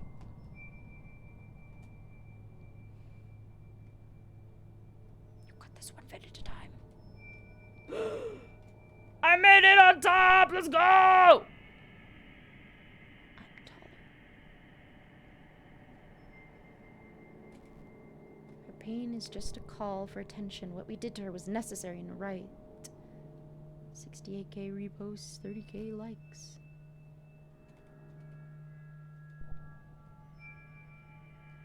Is it so bad to want attention? People need attention sometimes.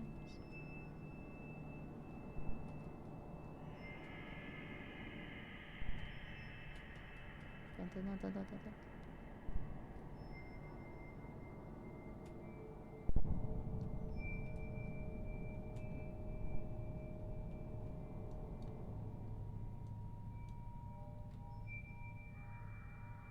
Oh, no, don't fall down.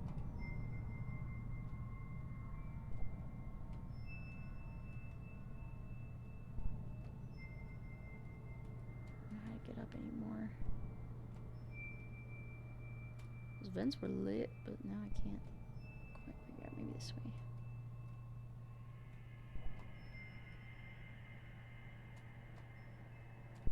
Yes, I'm taller.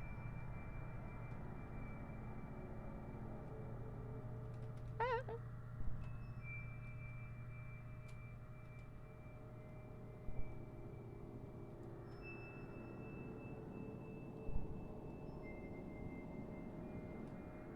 Oh fuck!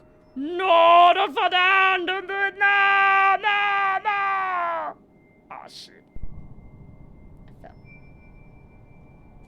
Oh no! Shit. Well, dunk. Stuck on amongst the buildings again.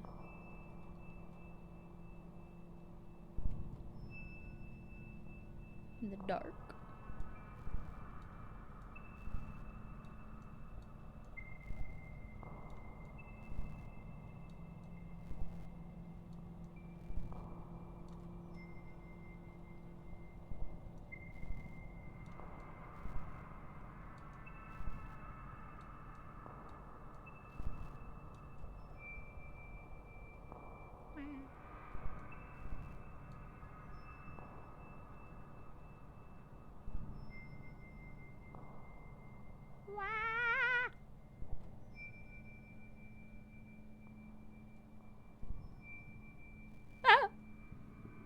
Found one. People were gripped by panic and confusion, pandemonium. The world was ending again. This time, the world was really ending, not like the last time when the populace was told that the civilization would collapse to make their final arrangements, to call their loved ones. Taxes had to be raised to prevent such doom. No, not even like the time before that, when they were told the world was ending because of the catastrophic megavirus and all poor, elderly, and disabled had to be disposed of to sustain our quality of life. Certainly, unlike the time before that, when another global war erupted, resulting in a cataclysmic food shortage, and only the elite could eat because they needed to surge in profits to save civilization. Not like those times. This time, it was actually ending.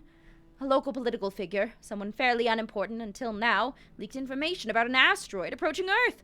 A very large thing that would surely end all life as we know it.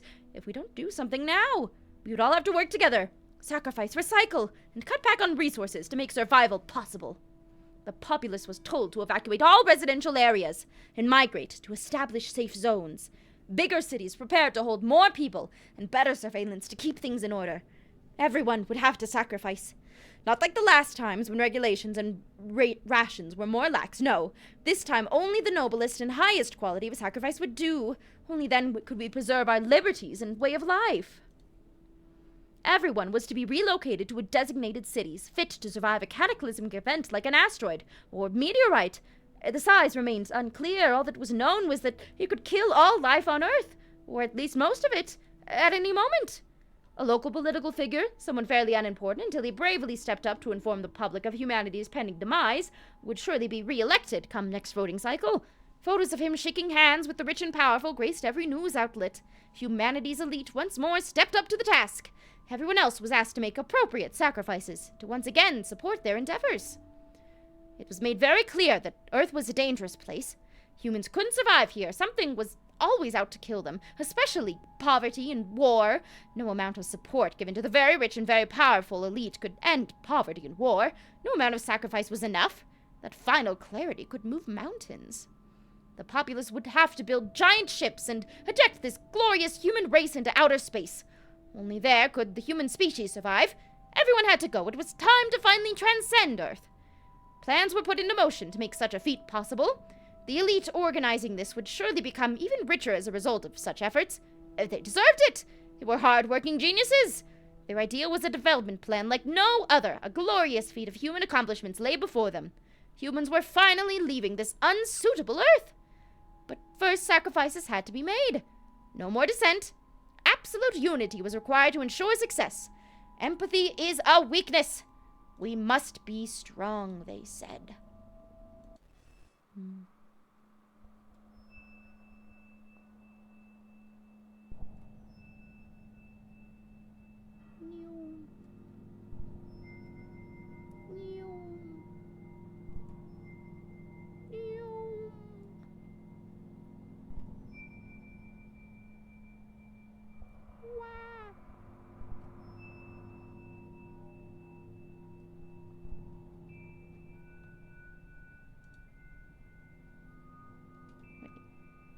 Turn to memory location, save memory to file.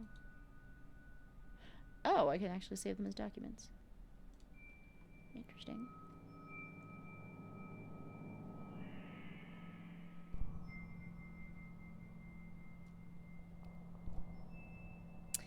Yeah, I think this game may be just the teeniest bit reflecting on current results. She pretends to be in pain for attention. You can't believe her.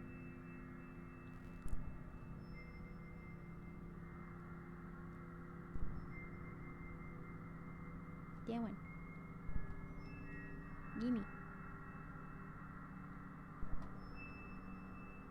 the one I already had? One may assume.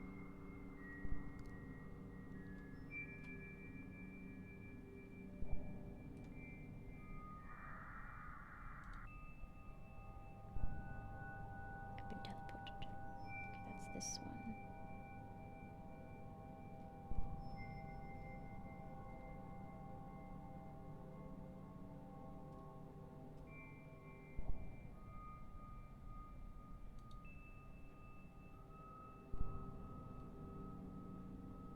Just middle of nowhere? Alright.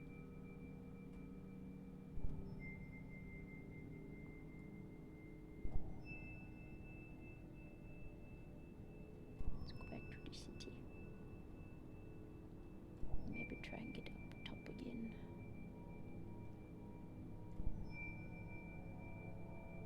It's not exactly easy to climb up.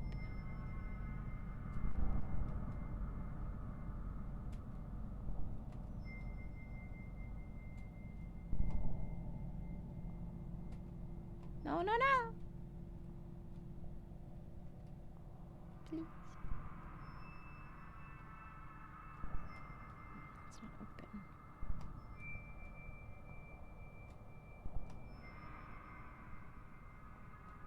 Uppies!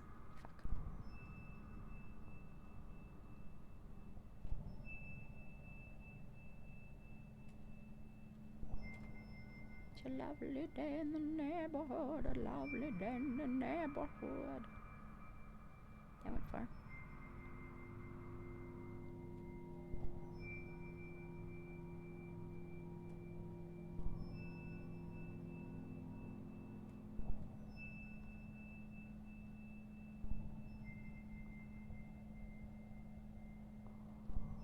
What's over there? I'm gonna go look at it.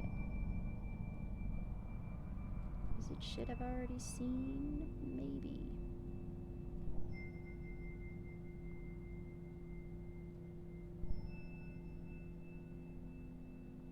There's a bird on it, which probably means I've already been there. It's a dense field right there. That looks not new.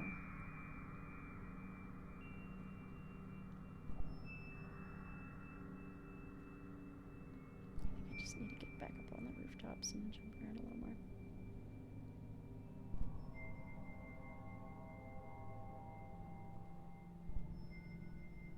See, are you climbable? Maybe.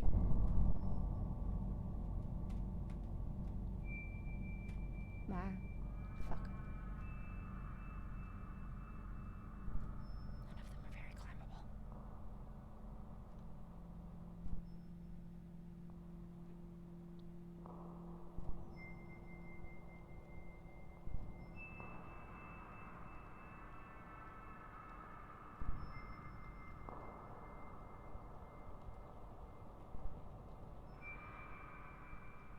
It's so dark. Ah.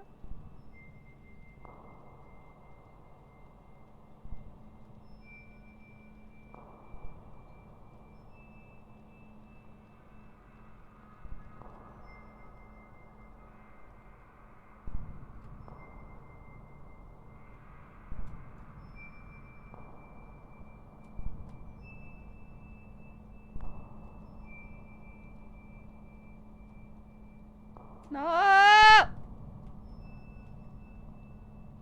So easy to fall down.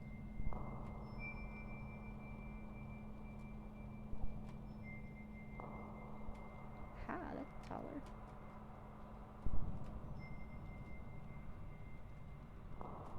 Ah, fuck. But then I fall all the way back down again.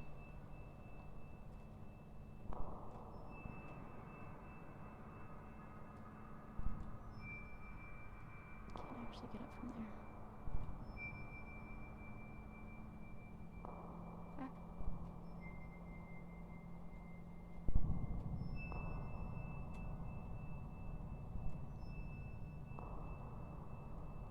Those pillars?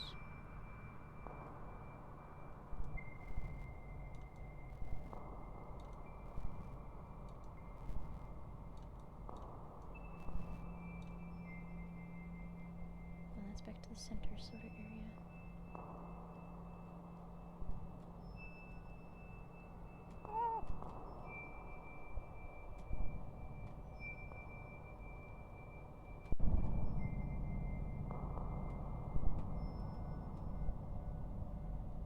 Shit.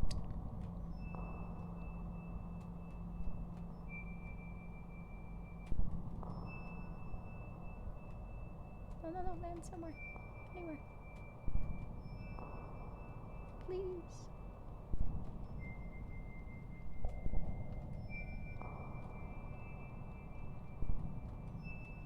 I think I'm getting higher this way.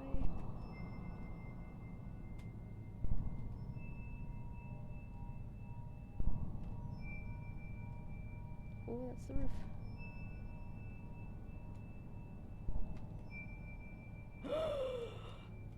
Roof! Okay, now we can look for it. There's one over there.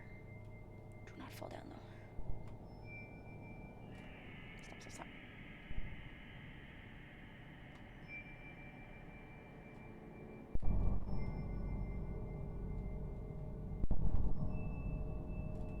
Stop, stop, stop.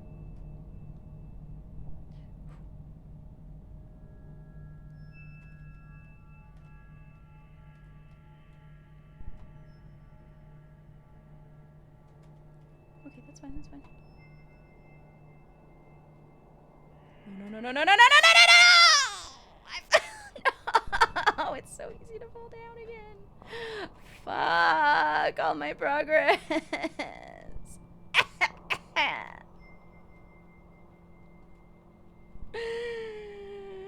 I felt so proud of myself.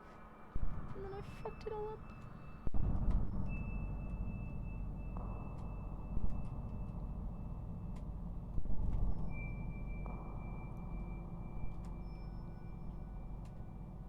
Oh, no, no, no, no.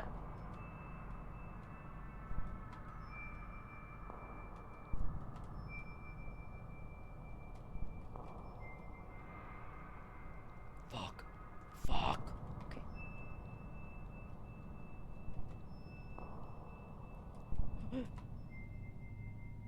Come on, come on, come on, come on. Don't do this to me. Please, I just want to be tall. I'm so desperate to be tall. It's all I dream of and hope for and pray about. Ah, no, no, no, no! It's so easy to fall down.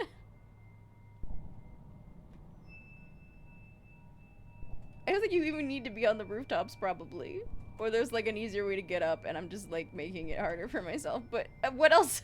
How else is Rose gonna play a game besides making it harder for herself? This is the only way I know how to do this shit. Stop. Stop. Stop. Stop. Jump. Stop! Okay.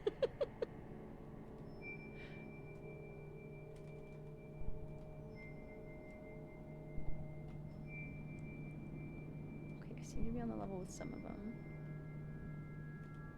Could you stop moving? Freaking me out.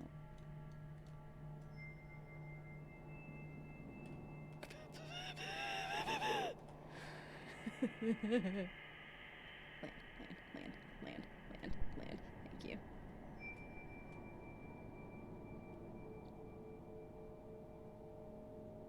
Goodness gracious.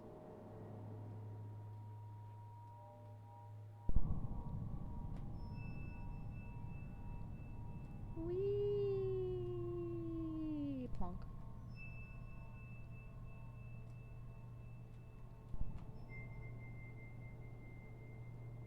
No.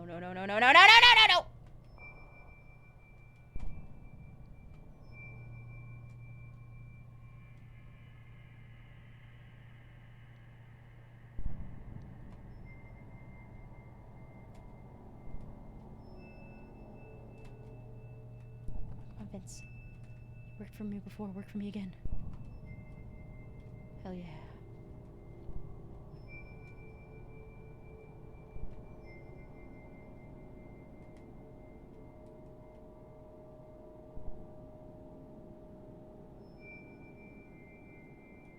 What? No, no! I'm on the fucking floor again. You just decide to stop sometimes. And fuck me. Maybe I'm just supposed to be on the floor. Maybe I'm not even supposed to go up.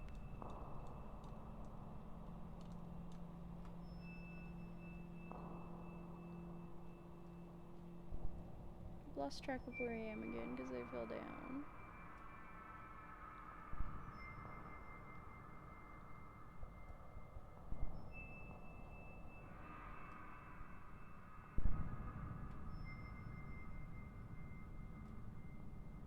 Why'd you just stop sometimes? Like, nope. I decided I'm not gonna go any further today. My response to that is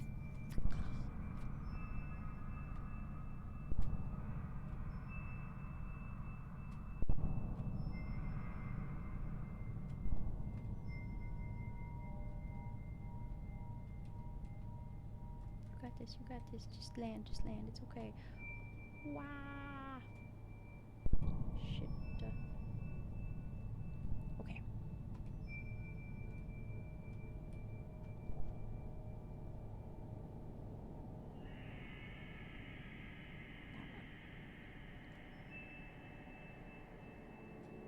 See, why did you just stop? No!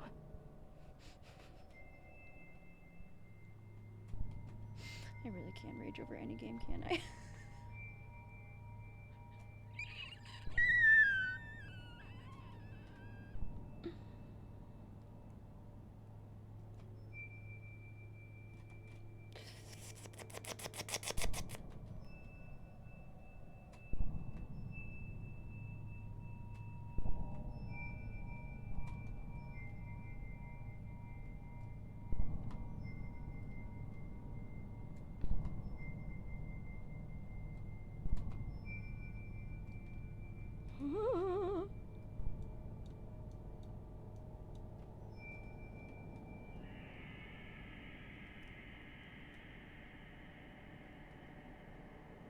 Okay, just fall to the ground. You're okay.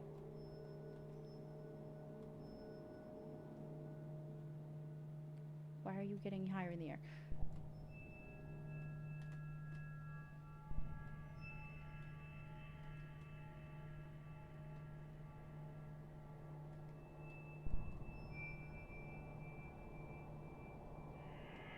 You can't fit in that yet. Can I get back to where I was at least? Alrighty.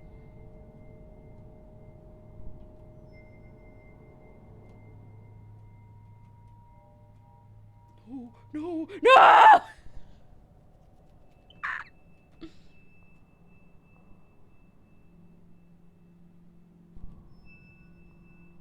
Is that the place I've already been? Probably.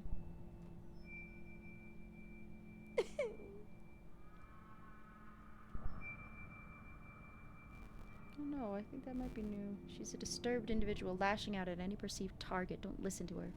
If someone important and powerful wants to hurt you, and enough people benefit from it, everyone will look away. They will let that person do whatever they want. If that important person catches any consequence for what they did, they make you out to be the villain. They will call you a liar, unhinged, crazy, not worth believing. You're just doing this for attention. Everyone else will tell you that you let it happen, that your pain is not real, that you are traumatizing others by sharing it. You become the nuisance. Can't you just go away?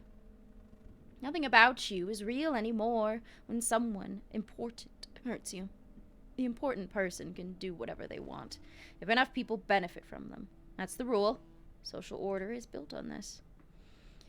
If you make enough noise about what an important person did to you, then people will decide that you are crazy, that you are too broken and not worthy of attention, that something is wrong with you because you're still bringing it up. If enough time has passed, then you are not allowed to be upset about it anymore. You must come to terms with the fact that you will never have accountability or closure. There's an expiration date placed on how upset you are allowed to be about it. People get tired of hearing about it. They want to go back to benefiting from the influential, important person. You are in the way.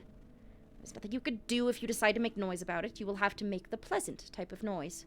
The type of noise that allows others to build their platitudes on you. To make themselves look good for caring. That caring is a public performance. Once the caring runs its course, you must accept that nothing will be done to hold anyone accountable.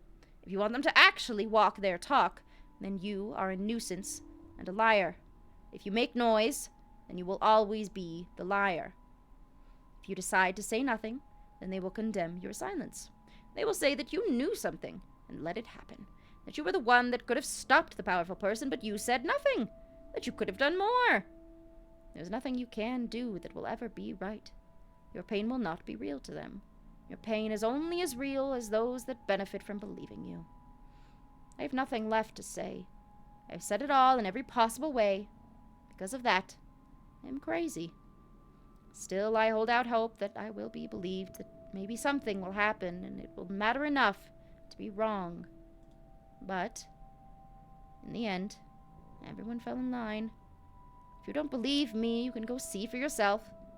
See what they did to her. She's still where they left her, waiting for something. Anything. Oh.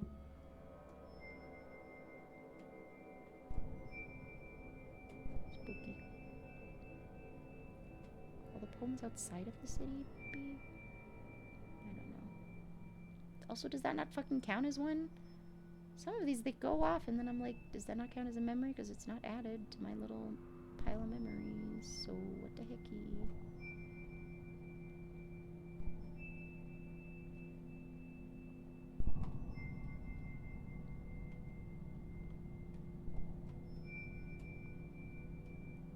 I'll plant right in the bright spot. If it lets me down ever. Which it may not. Ah. Cool, I planted right in the bright spot.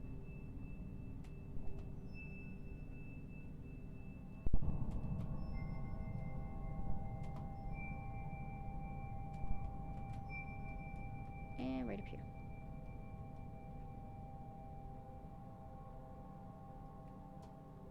If it lets me down ever.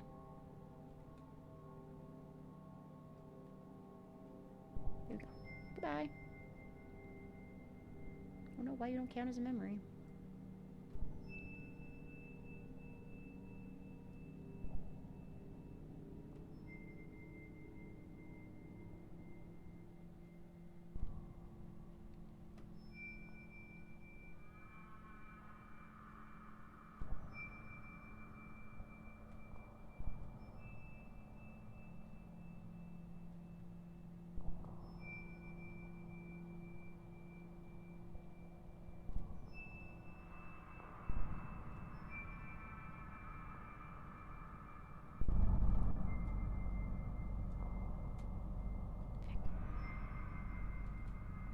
There's one right above me, but then I have to get above,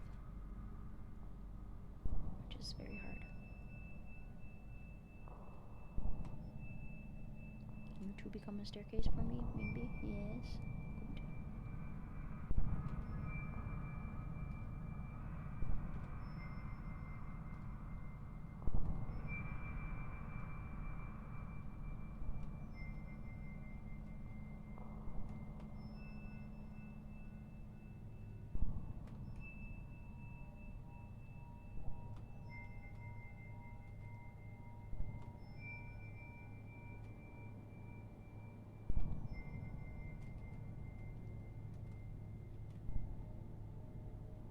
Where you go?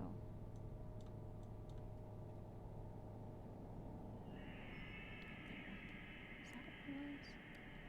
I feel like they move when I'm not fucking looking, man. I get so damn lost.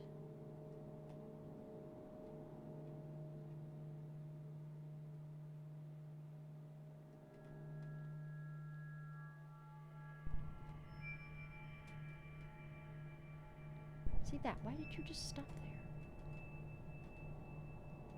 Reason for it.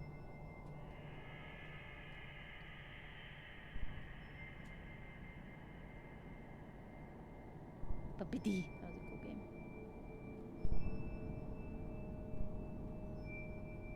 If I least in that one I got like a cool motorcycle. I could do stunts on. This one I have a motorcycle. Cease.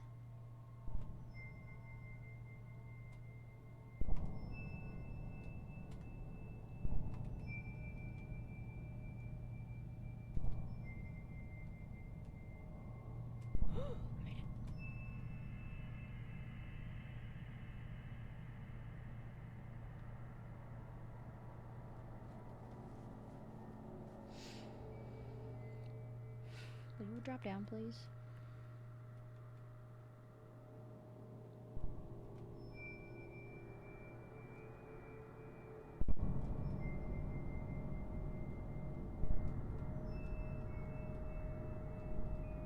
Be cool. Why you won't let me grow when I'm on the buildings?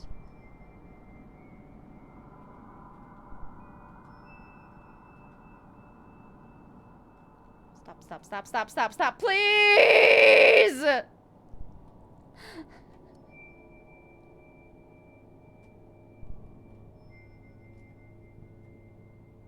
So hard to control. There's the center.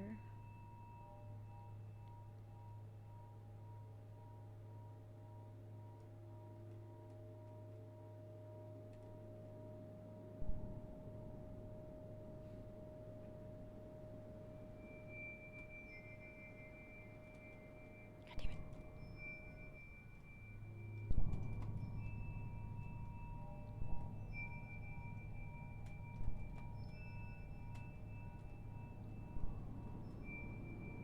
That might have been a little staircase. But how to get up from here, I'm not sure.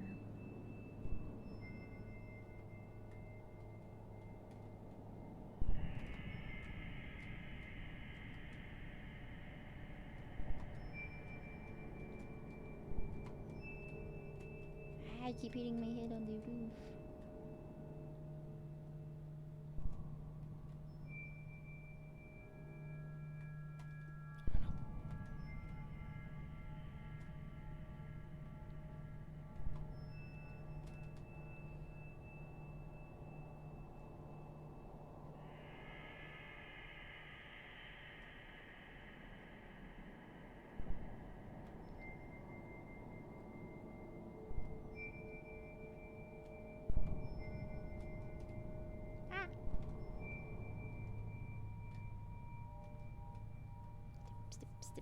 Step.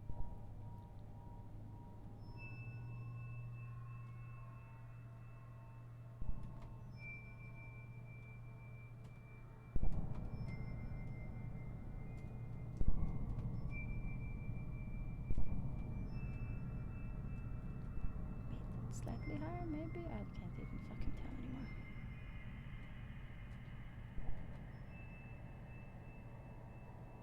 I don't know how to get up anymore. No!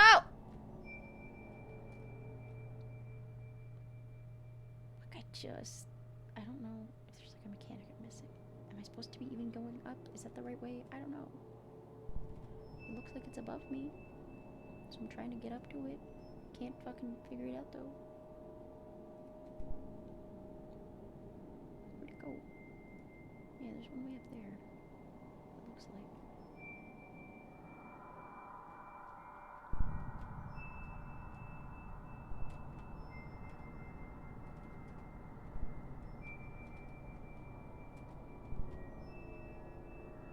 Extremely weird and inconsistent movement.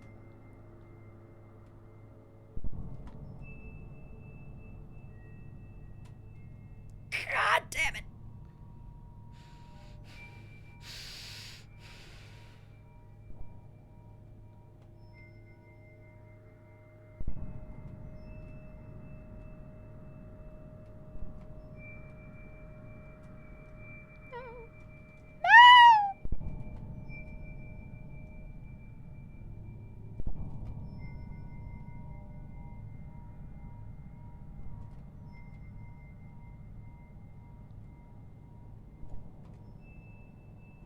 This whole building's gonna be covered in dandelions by the time I'm done here.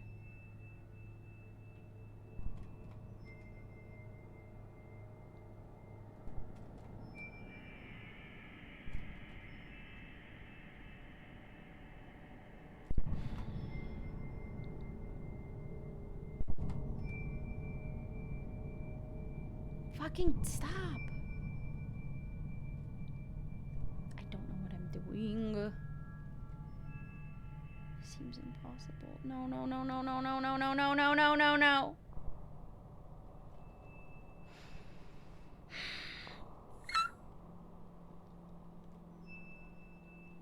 Just gonna go around the outside. Wish there was sound. So quiet.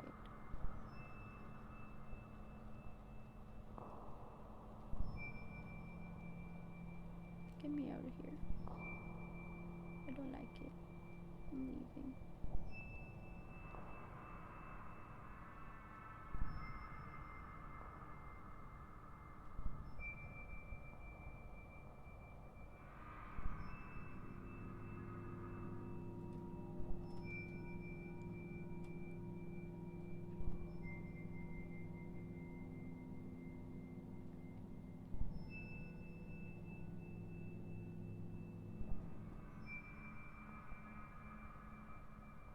What is that?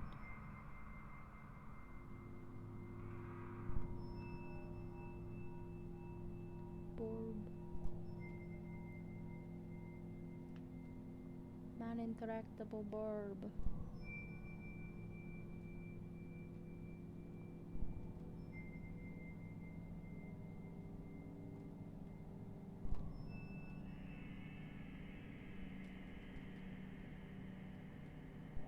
This place has been marked. I have been here before, unless these fade away after time, which they very well fucking might. Barb. Okay, that's not a new poem, I guess, because it's not letting me fucking interact.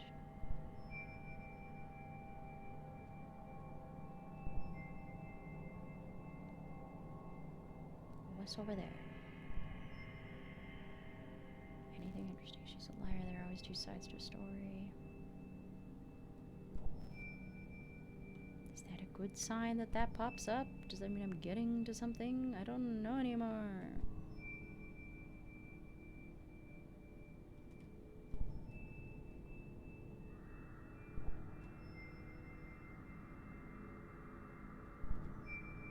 Ah. It is your fault, it says. She's an unhinged liar. I'm sorry she feels hurt, but she needs to stop. I lost you again, condemned silence of a burden, I know. You visit too often, reminding in bitter loneliness, crushed by the butchery of a moment, you are a stolen future. I beg, can I have my dreams back, how they once called to me? I search for their promises, made to me sweetly, shining between the countless prisms of dreaming eyes.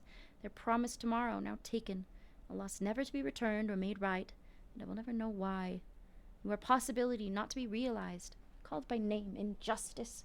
Cold and cruel, you are aggravating and bitter, burning my eyes, casting giant plumes of smoke to spite my sky, and blot out its sun that will never again shine.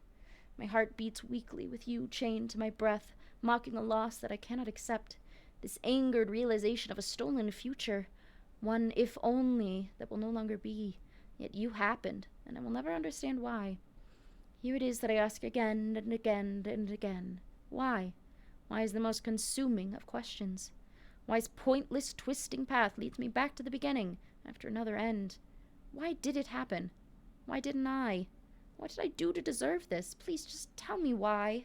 Why reaps my own judgment that I sow in these bitter moments where I wonder, why? Sow dreams, I bury you here between these aching words. Goodbye. Okay.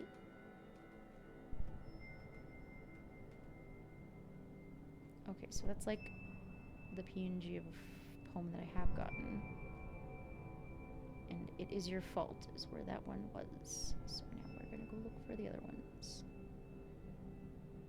Maybe find them and maybe fucking die. Just perish already.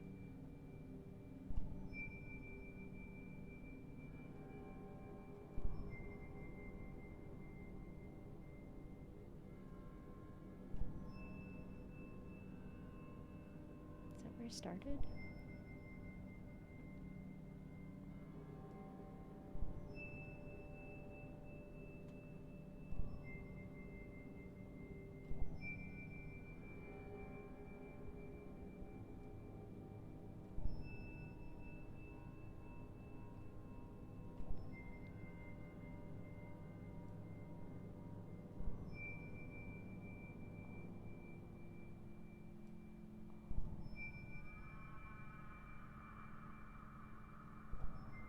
Looks weird. Is it two next to each other? It's two next to each other.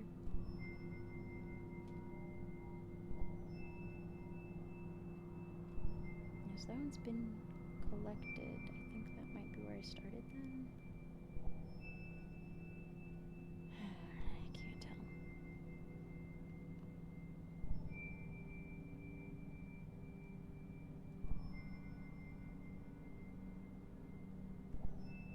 Need 5 more.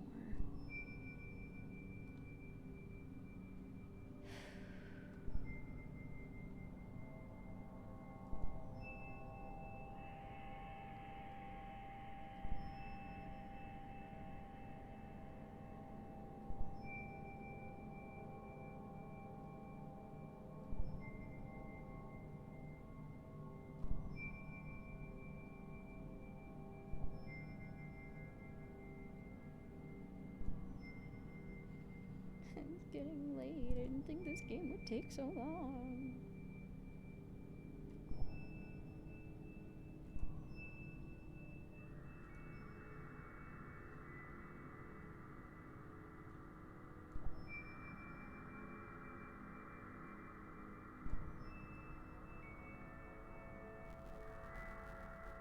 Okay.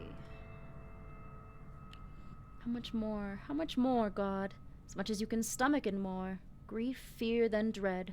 A crown of thorns to decorate my head. Weave a robe of dry tears long ago shed. Bitter jewelry to hang from my ears. They will wear me till I'm dead. How much more, God? I don't think you've suffered quite enough. Here's relief, but I'll call it a bluff. None for me, and I know what's rough. When make-believe God says to you he wants no love but submission, and soon enough knees buckle, barbed wire heart hung, grief in the stomach to fill the lung. Too melodramatic? Then how would you like it sung? Up, down, or sarcastically cheery? It's the same feeling felt till I'm weary. So how should I wear my tired head? When invested sources of hope answer, but rarely. Hope I drink of you till I'm drunk, because when invented God does, my heart all but sunk. The odds aren't divided fairly, but there's a spark, some divine insinuation when it gets too dark. Either ridicule, solemn sympathy, or bottomless hope in a hopeless situation, something to feel in me. Still, I consistently return to the beginning. Yes, God, it's me that you hear singing. Once I'm so decorated with punishment before any sinning, holding on to you, them, it, then promises of better tomorrows, asking of you, from desperate to gently, how much more? Trials of circumstance are far too plenty. I've said it before, you've heard it, and still hear it all more. Thorns, how you like it, stones for the feast, reap what's not sown, all crops for the beast. It doesn't get any easier, you just get stronger. Beneath these all too familiar moments, where all that's left is to beg, emotions swing from broken to solemn. Invisible deities are no source of strength. In moments like these, you can clearly see ridiculous persistence. Strength is never heaven sent. It's broken pieces scattered where things look dark, as gathered pieces that remain sewn together for a brand new start. Not much more, I think. Strength comes from the heart. Should be 1 hour long. Should be. Look at the hills. Very flowery hills.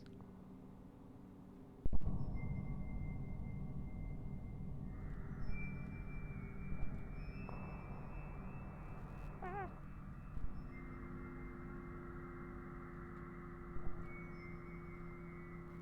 Gimme.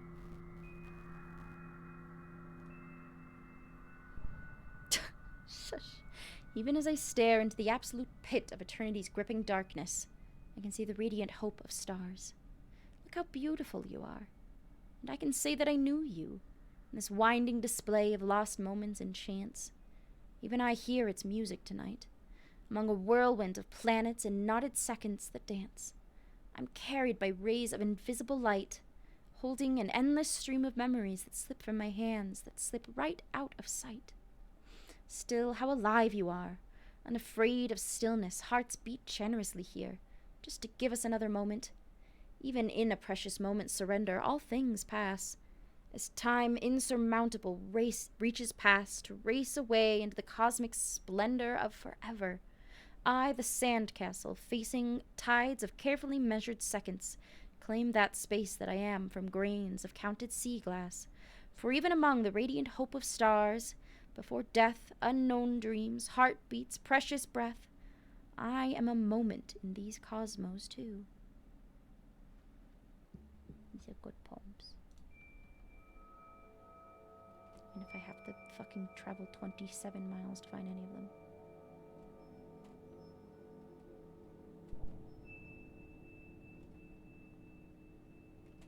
So they do disappear after I collect them, I guess. But then it's all the high up ones that are done. I don't know about getting to those ones. It's hard.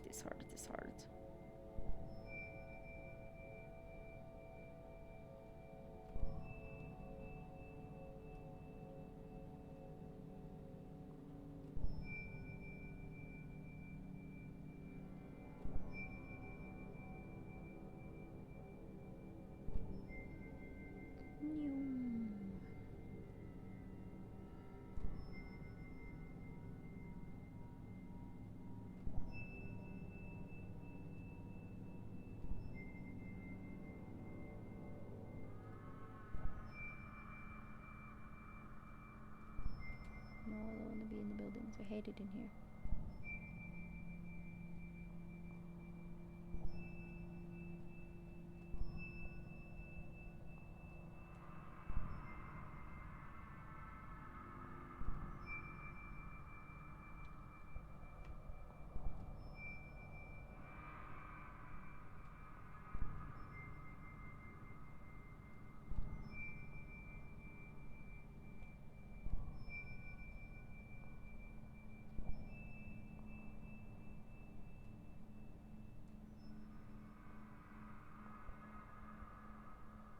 These look like they're so high up and impossible to reach.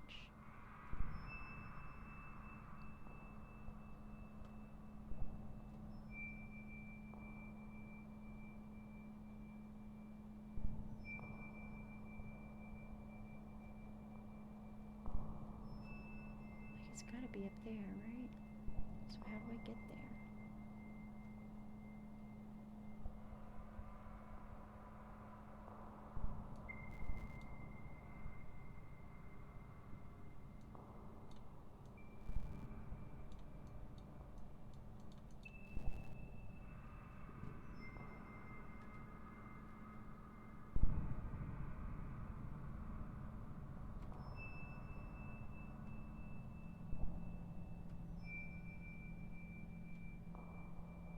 So this building right here looks like it has one. So we try and climb up there. Can use these two as a ladder. They're equidistant.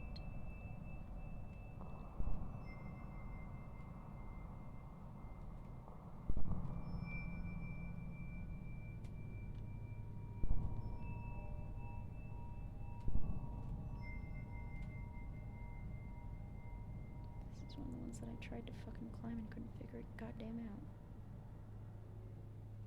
No, no, no, no, no, no, no, no, no, no, no, no, no. No. Fuck.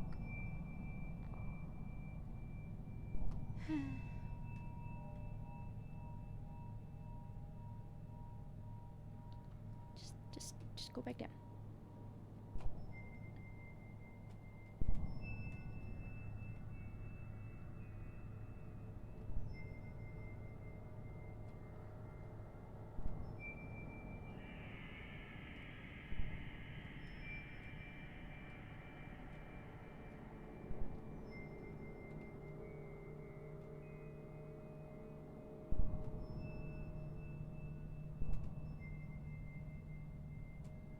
Yes. A little bit higher, a little bit higher. Yeah, there's something up there. I just can't fucking figure out how I'm gonna get to it. Oh god, I'm gonna blow my death.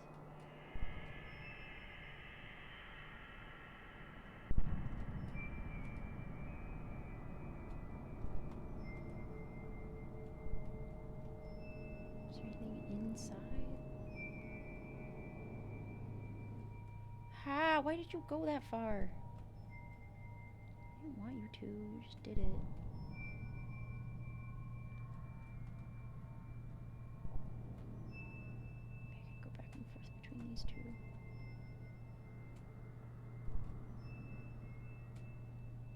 Yeah, I think that'll work. Hello. Is that anything? No, but let me get higher.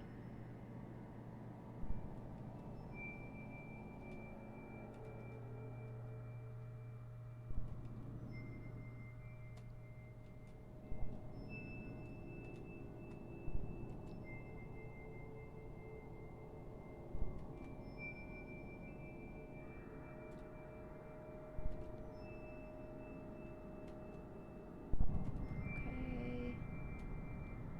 Doing it.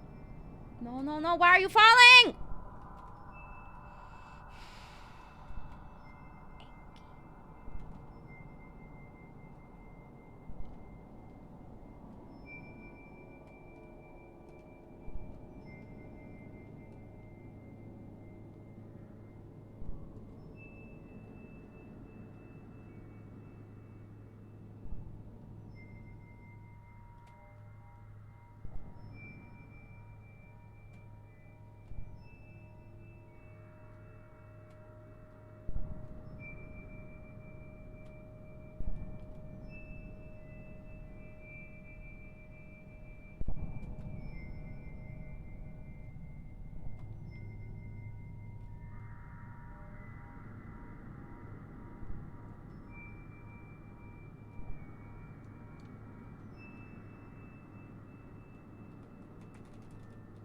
Fall down, fall down, fall down.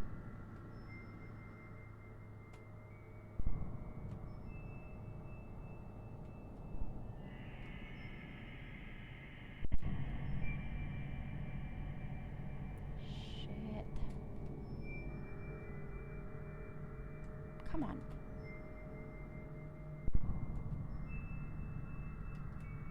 Oh, don't fall in low.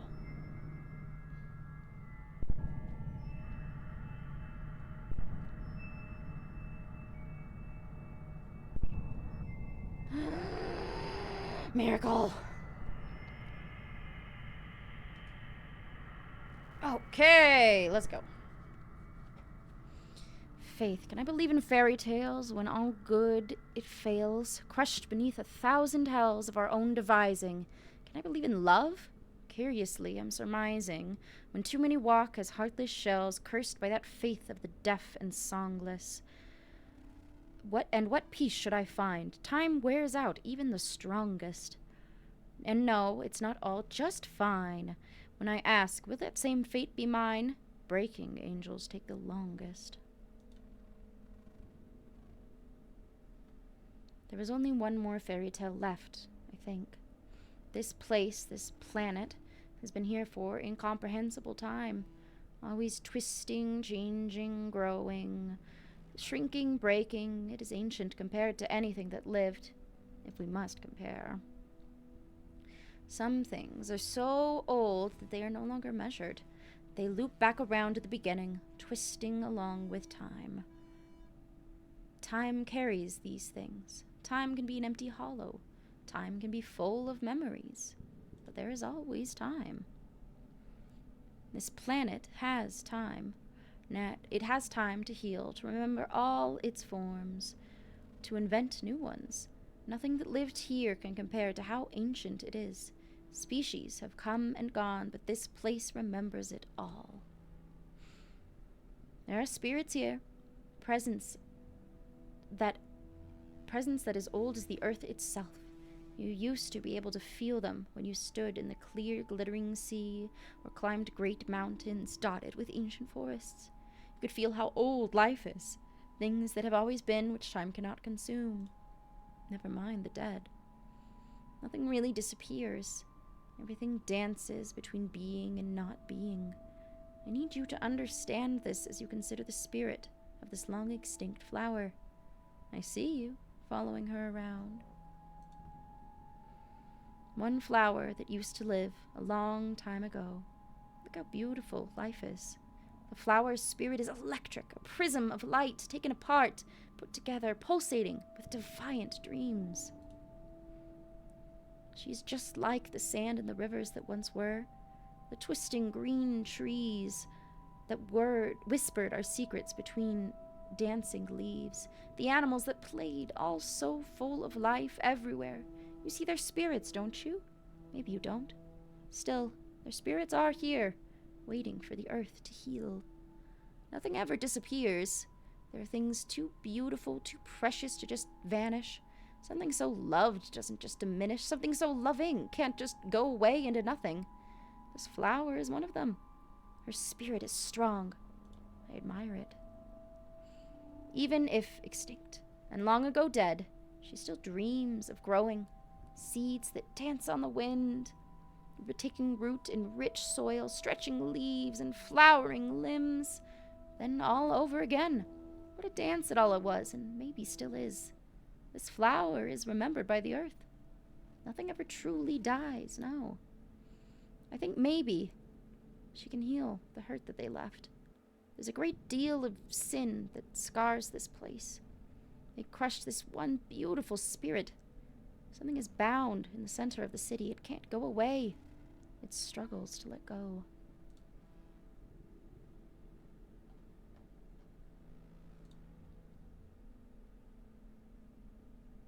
Nothing is right while this excruciating pain festers, unacknowledged. Earth and spirit wait to heal. We wait for that beautiful thing. Too bound, too cut, too hurt to be free. There is hope everywhere. Have you gathered it? Maybe you can help with those memories, with these memories. This beautiful spirit was a poet once, a poet that saw it. Her words were captured by the wind and kept alive. Someday, I hope she will remember how strong she is. Here, I kept something of hers alive. Maybe that flower can carry it back. Hope.text. Hope. Hope is that place of refuge where you go to assert that things can get better, that they do indeed heal. A looking glass where you perceive far past how you feel. Hope is the seed of virtues. Despite all hurt, it soothes. With what remains of faith will spark anew, as the soul declares, with newfound defiance, a future away from present grief. Hope as such that stars readily shine for those willing to reach a place divine, light granted to courageous glances. One freely steals them from that crystal ball. Look clearly and you'll see it all, unfettered, unshattered. Hope together. Faith. I believe in fairy tales. When all good it fails, crushed beneath 1,000 hells of our own devising. Can I believe in love? Curiously, I'm surmising. When too many walk as heartless shells, cursed by that fate of the deaf and songless. And what peace should I find? Time wears even the strongest, and no, it's not all just fine. When I ask, let same fate be mine, breaking angels take the longest.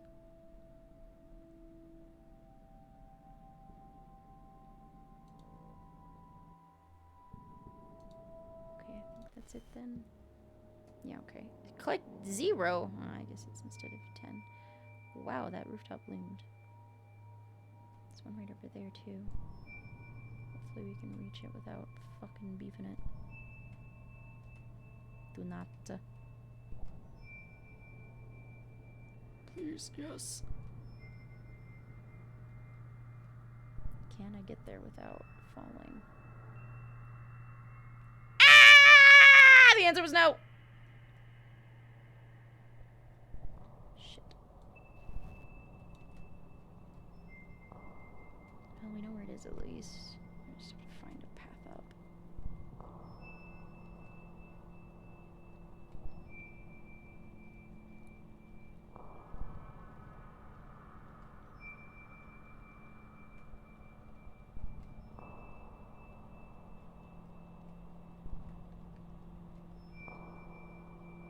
Are you landable at all? Tiny bit.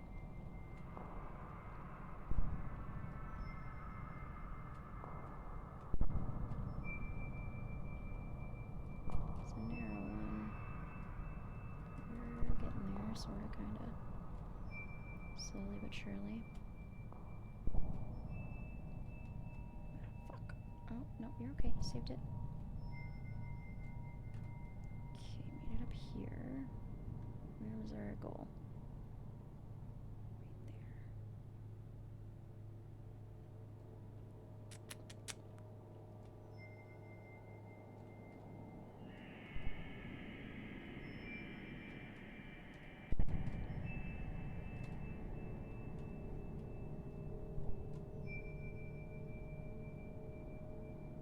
Come on.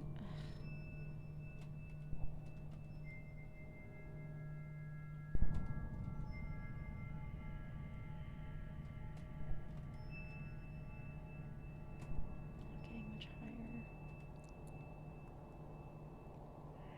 I don't really see any I can ladder between, unfortunately.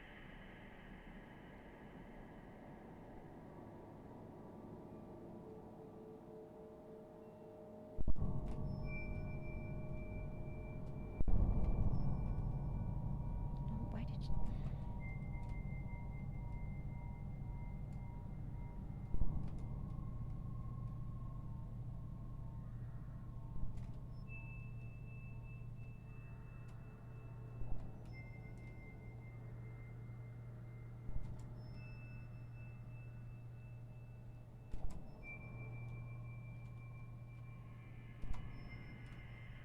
to get higher.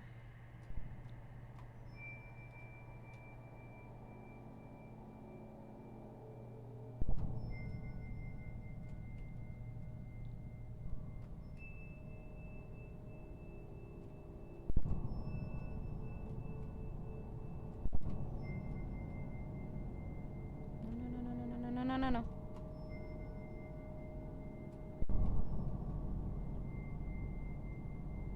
Oh.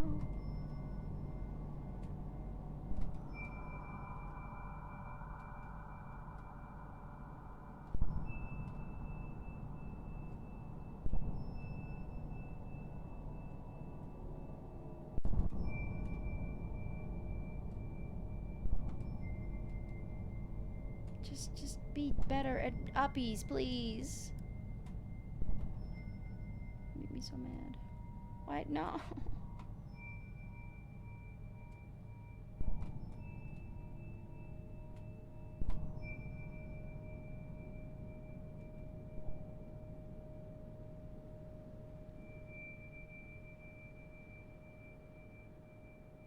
Can't even see it. It's so hard to see. It's up there. I just can't figure out how to get up there.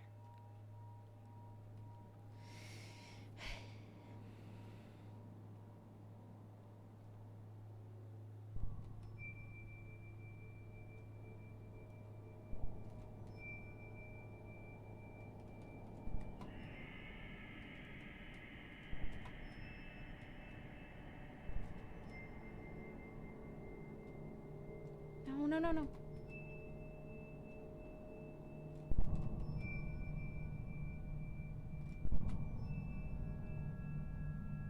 My God, it's 9 p.m. Fuck! Okay, this will get me part of the way there at least. I might be too skinny to properly climb.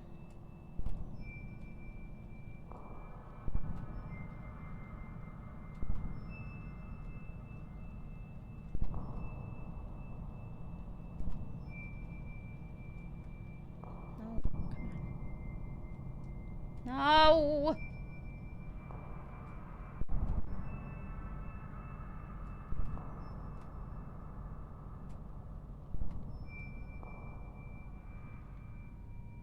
Supposed to be getting higher, don't you know? Not lower!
there's corners.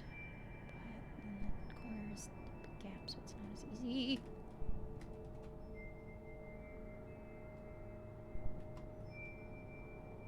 Come on, please, please, please. Fuck. Why?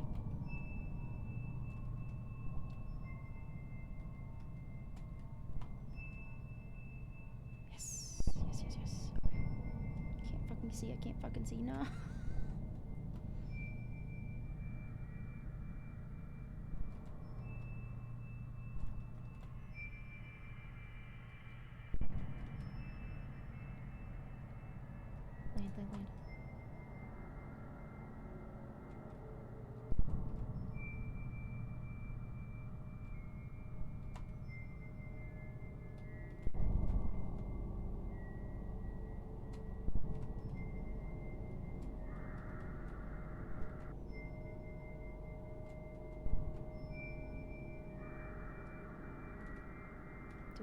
Do it.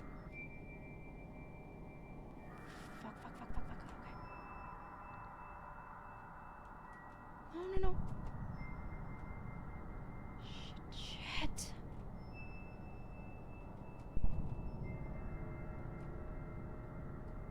Land. Thank you. I can't fucking see. Oh, come on.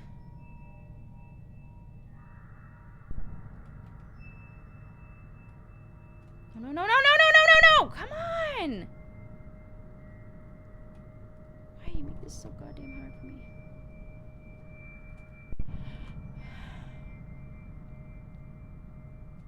Stop. What?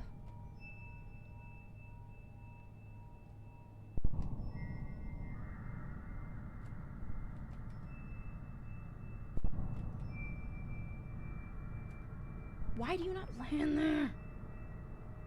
It's a perfectly fine spot. Why did you not like it?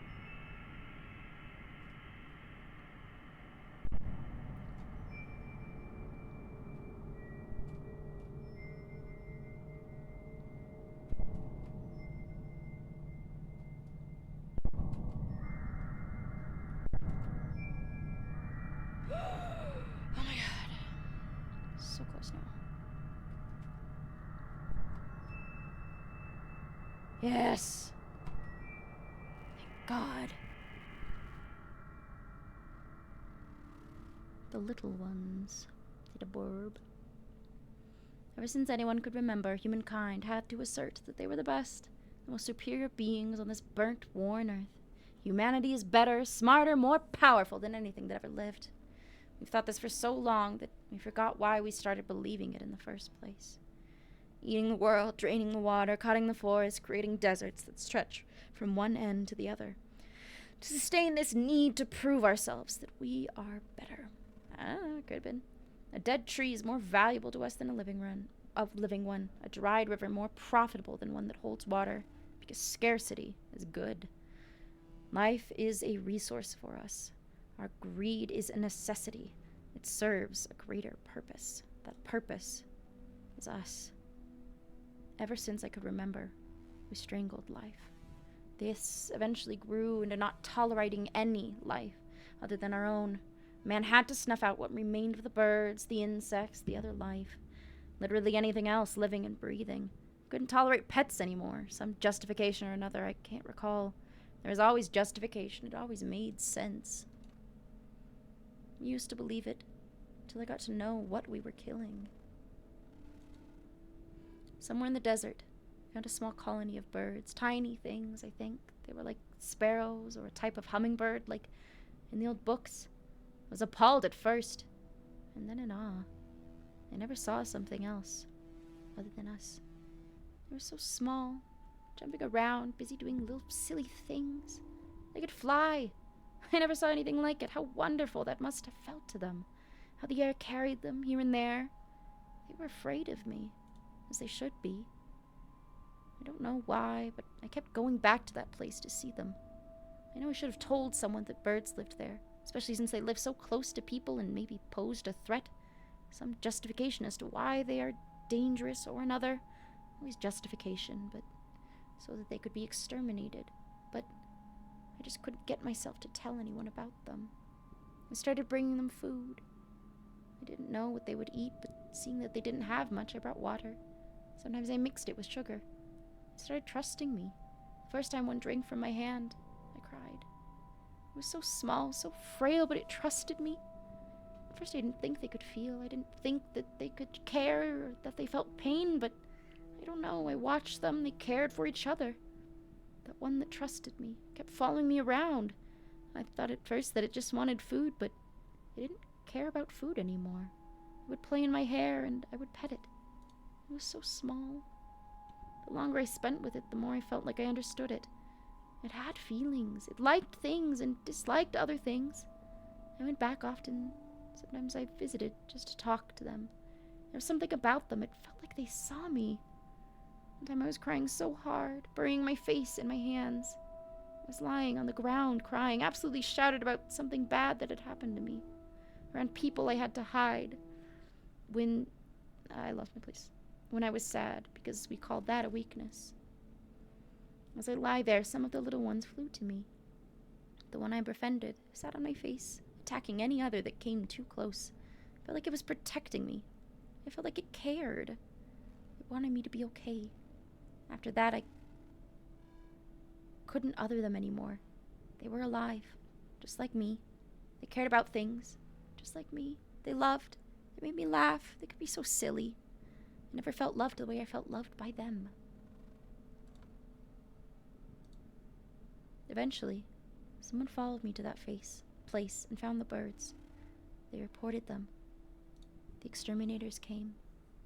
When I went back to visit, their tiny bodies laid lifeless in the dirt. The one that I loved the most was holding on for dear life. I don't know why it fought so hard to stay alive. Why did it fight? Why did it care so much to keep living? I held it, crying, trying my best to tell it that I loved it. Somehow I thought that if I loved it hard enough, and if it just understood how much I loved it, death would leave it alone.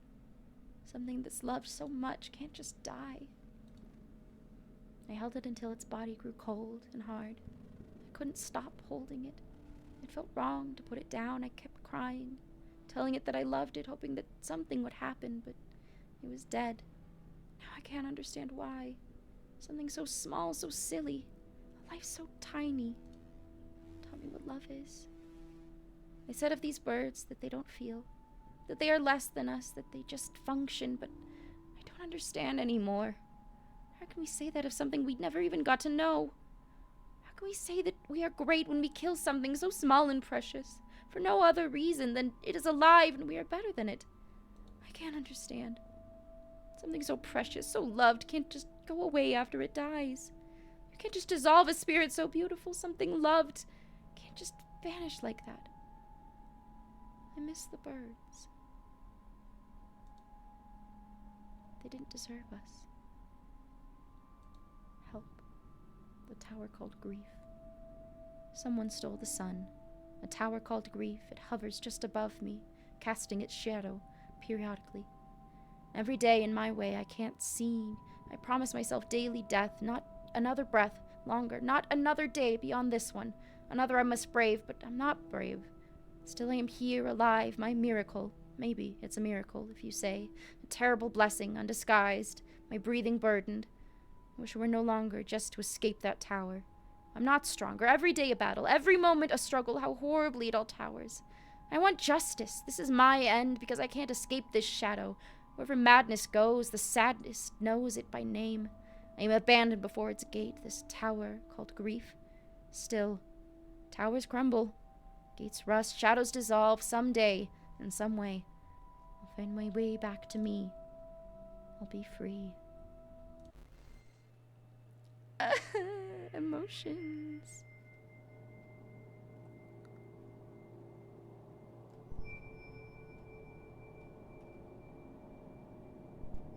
One more,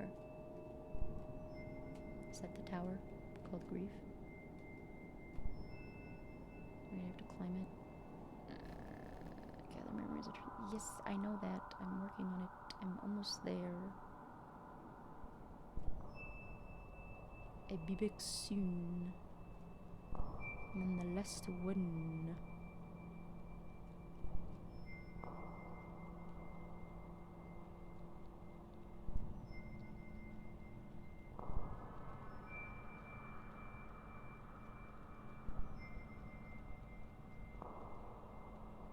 That's the building that's on top of.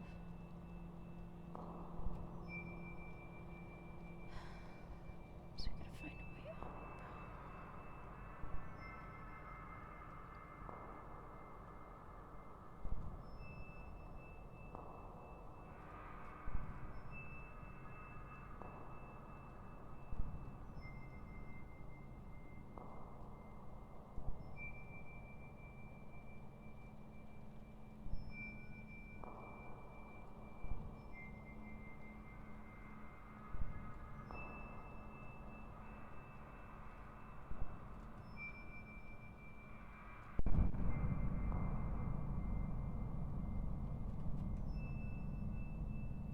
Maybe hop between these two, but then there's other stuff in the way.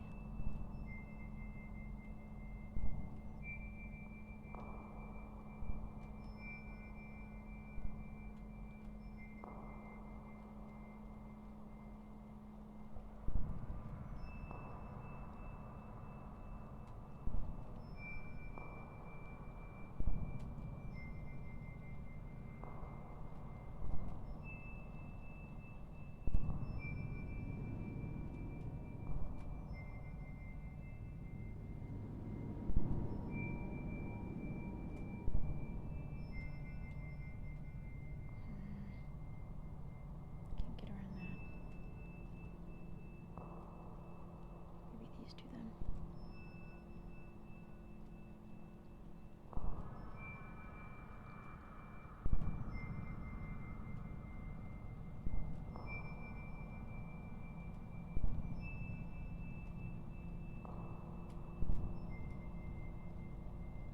There you go.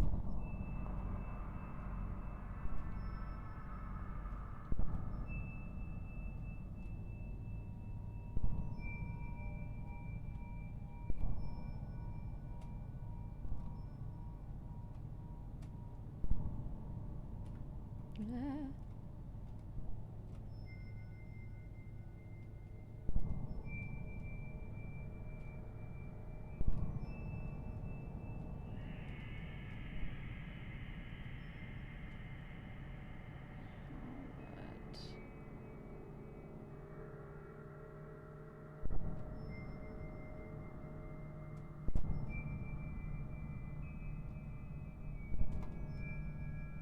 It's not getting me much higher, is it?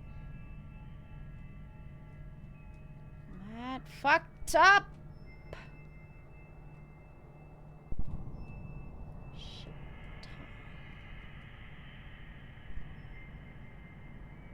Is there any buildings close by enough? No, I don't think that one's close enough.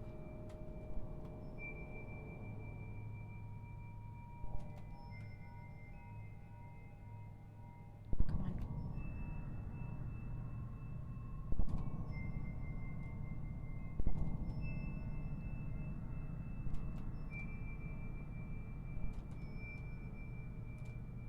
No!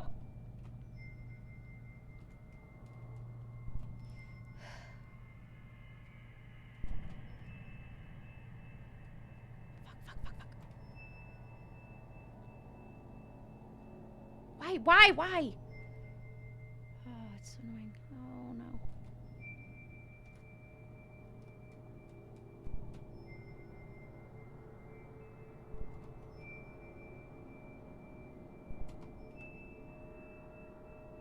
Just be taller, please. Please!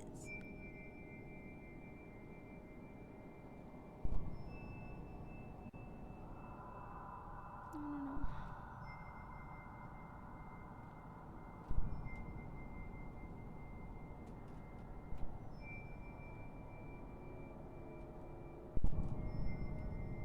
Can't see. No.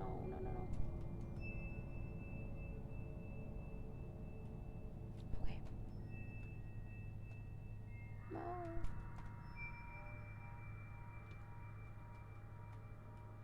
Just land, just land. Keep get my fucking head on the roof. Oh my god, please.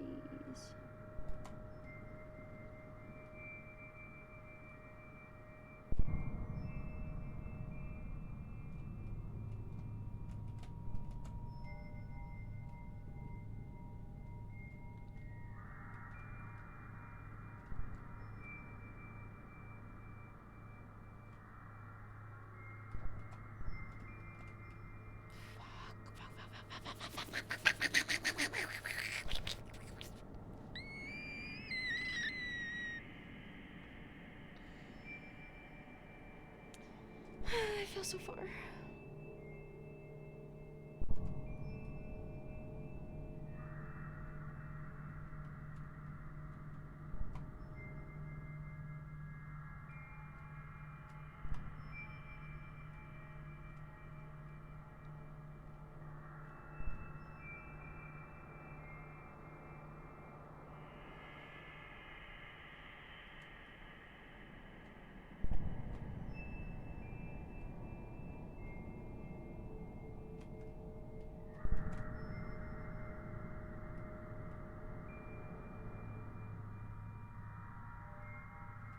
Please, please, please.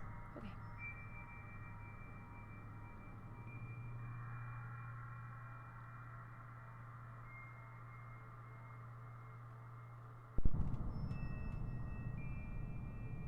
Oh my god. Yes! Yes! Do you think it's strange that they died the way they did? Extinction.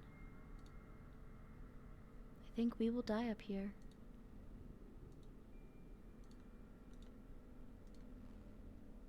Humanity, all of them. They left for the stars and died up there. There's nowhere else to go all along. We made a mistake coming here. You all know it. Isn't that such a novel thing to think about? They were so great, so glorious, so impervious. They were going to find another planet. To hell with this one. Still, the darkness that hovers between the stars ate them. It's eerily quiet here. Not literally ate them, I suppose, but there they are, floating their giant ships or tombs, floating lifelessly in a void that holds stars, planets, and moons. Now it holds them too, a graveyard for the species. I'm not prepared for any of it. Why is dead in the background? I guess a spaceship, maybe?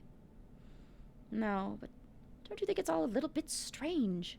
They needed this place after all. They needed the water that they polluted and sold, the animals they drove to extinction, the forest they cut and bled, the seeds they poisoned, the air they burned, the entrails of the earth that they ripped out time and time again. For the sake of glorious progress and profit, they actually needed it all. Nothingness. Oh, that's the mouth again. I think it's a novel. To never listen. To kill artists and poets. To believe your own propaganda and put on a pedestal the most evil of men. They went up there to die in the end. None of this evil was ever necessary. I suppose Earth can heal now, if only. This glorious ship, floating dead in space. Can there be peace after so much injustice? What a mark this left. Horrible clouded pain. You have to make this right. Maybe you can. I have all the memories! Alright, is this the way to the middle? Which is the way to the middle? There's a heart! That's probably the way!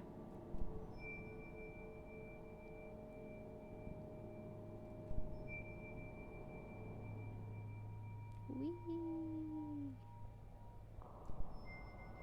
Go to the heart. It's broken and getting fixed over and over again.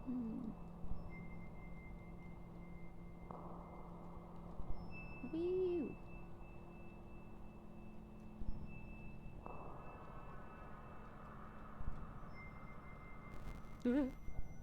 Help exit Flower the Tusk. Go to her, not yet. Hummingbirdcatchers.text. Hummingbirdcatchers. What? The stairs. Go up the stairs. Hummingbird catchers string their nets high, traps to show nectar, crimson gold, a heart to entice, hearts to snare. I want to buckle and fold at times like these. The world feels cold, but times like these are a testament to strength of soul, and I've got one to show.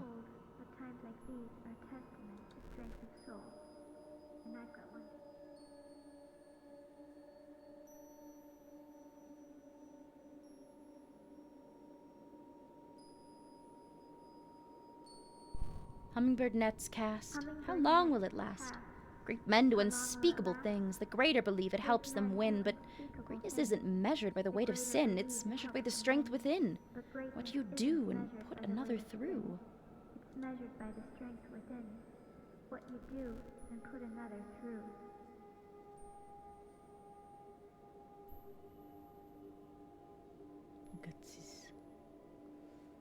Greatness, ill-excused, are the words of some castaway muse. Hummingbird abuse serves us no use. It may temporarily amuse, but soon it gets old, when all the greatest of colors and true to show, nectar crimson and another's gold. Nectar crimson and another's gold.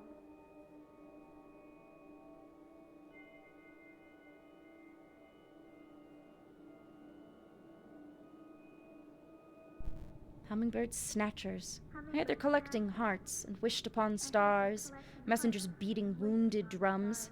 It's a song to regret, bitter notes stuck in my head. Keep it so it can last. God knows they're trying, beating too fast. Keep it from flying. You can keep it, hopefully from dying. Steal a heart and greed makes one deaf and dumb.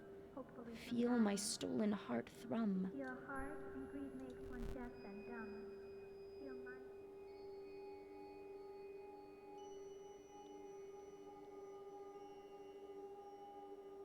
This is a pretty game, it's beautiful. Hummingbird trappers plotting soon enough. I can hear them. A message for the scheming greed makes us all dead. So come, death, you among free men. These wounds hurt, but you can't see them. For each evil I feel less. For each blow to me I grow all the more fearless.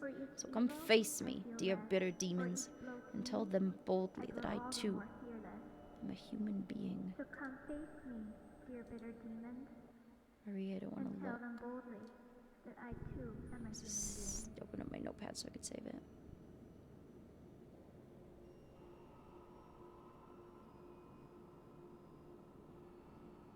Oh, liar.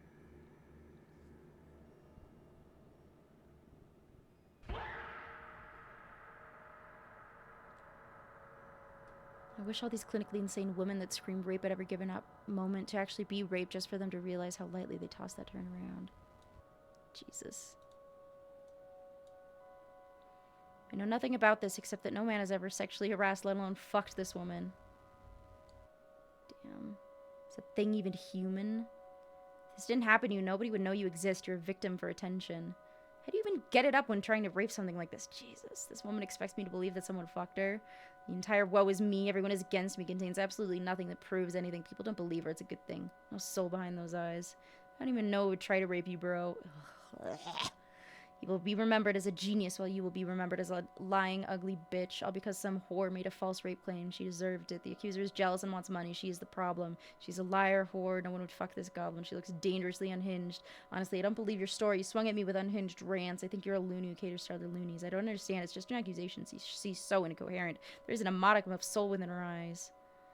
It's now normal in society for a mentally unhinged individual such as yourself to lie about being sexually assaulted for attention. Your desire to heal does not automatically entitle you to bring harm to others, actually. I believe that you can find something attractive in the vast majority of women, but she is monumentally hideous. A woman like her, a cancer. I don't care what he did to her. He is greatness. She is nothing.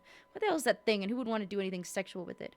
Always unhinged, they all have the same look in their eyes. A worthless social climber made the false allegations. Where she climbed from there and what she's involved in now, it will not surprise you. She got what she deserved. You built nothing, and you go after people, create art, while you create bullshit poetry. Oh my god, groundbreaking. She lied because it suited her. Even if she wasn't lying, she's pathetic for not reporting it. Hope she hurts forever.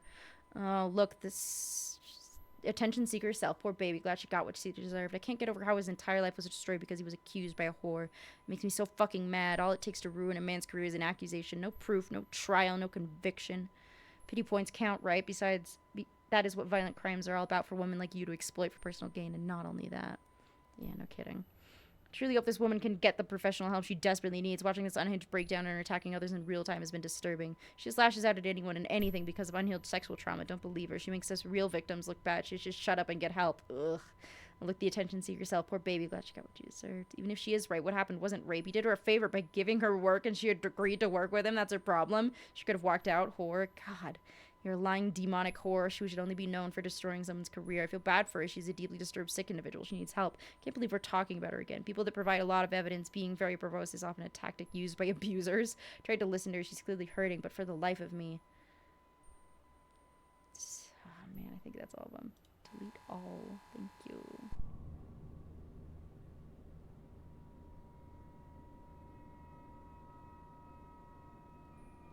Do you feel better now? Did that help? Make an offering of memory. Liar, liar, liar.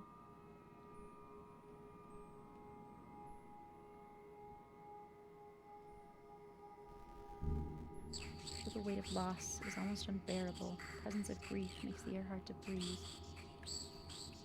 Want something beautiful in place of cruelty. Presence here feels acknowledged. The air is calm, surrounded by a stillness. Something new grows. Scratch away the awful writing.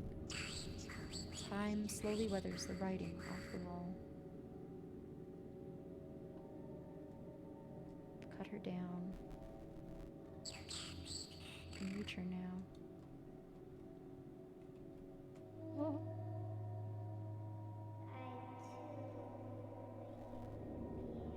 You give her some dignity back.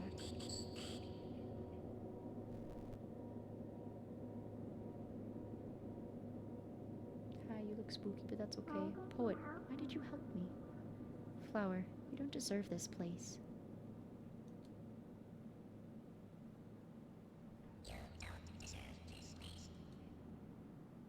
Until you brought me back, I didn't even remember who I was before it all happened.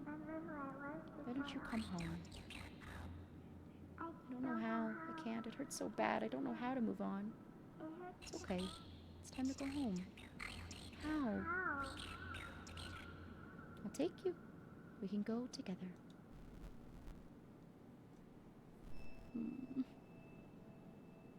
Emotional damage. Leave this place together.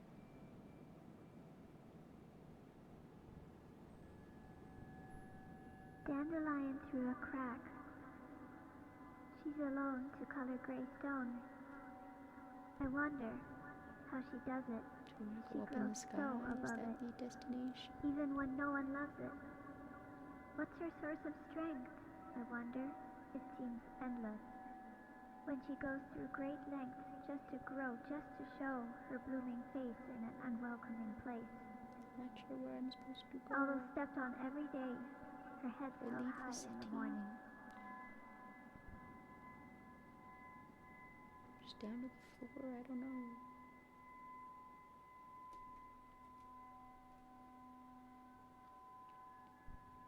Them two little bubbles of light now.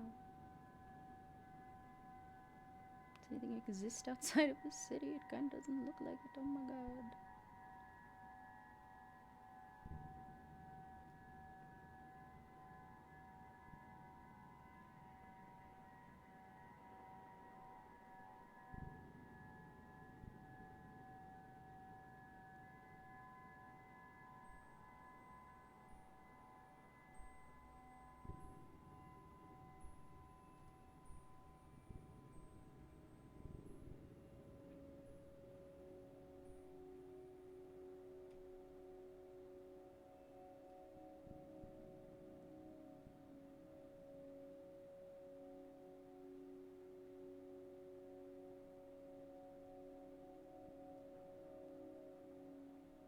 Trying to go back to that beginning place if I can find it. It's my only idea, although I'm not sure where it is.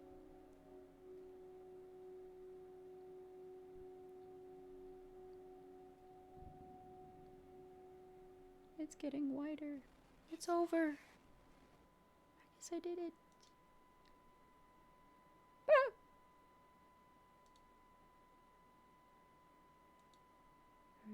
want to look. Huh?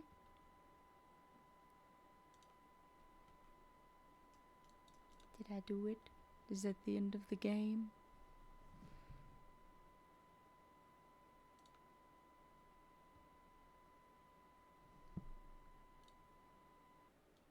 It closed itself. Well then, that was quite beautiful. Also kind of sad, but also beautiful, but sad. Emotions. I guess it was over. I guess it was.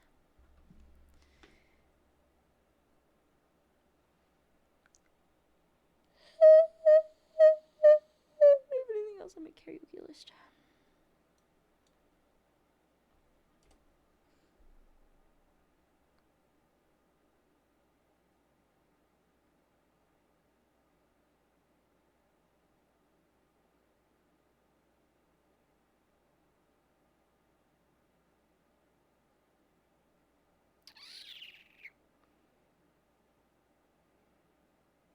Wow, good job.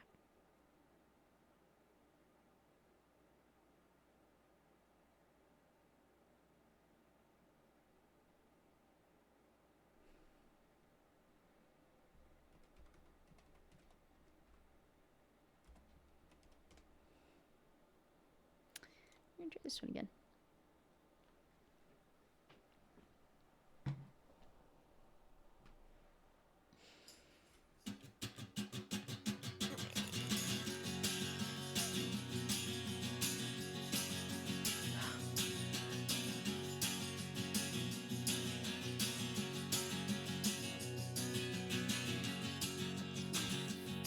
Volume just break.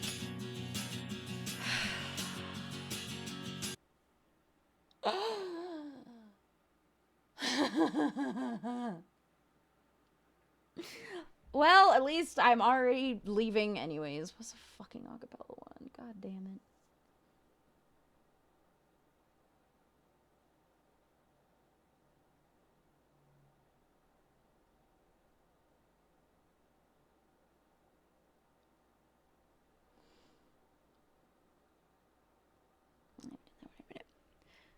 Someone's being bashful.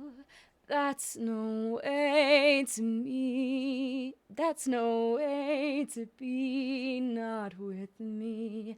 Can't you see that I am just as embarrassed as you? And I can understand your point of view. I've always been shy. I confess it, I'm shy. Can't you see that this confident air is a mask that I wear? 'Cause I'm shy, and you can be shy. Way down deep, I'm demure. Though some people I know might deny it, at bottom I'm quiet and pure. I'm aware that it's wrong to be meek as I am. My chances may pass me by. I pretend to be strong, but as weak as I am, all I can do is try. God knows I try, though I'm quiet and shy. And despite the impression I give, I confess that I'm living a lie. Because I'm actually terribly timid and horribly shy. The end! My fucking volume broke like 2 seconds remaining, but you know, it's fine. We'll just sing a cappella. Roll with the goddamn punches. Anyways, I'll see you tomorrow for long stream because dinner was supposed to be today, but then I got moved tomorrow because my silly brother is being a silly. Yeah. Bye. We'll maybe finish Grime tomorrow. I don't know how much longer it has, so you know, we'll see. Bye for now.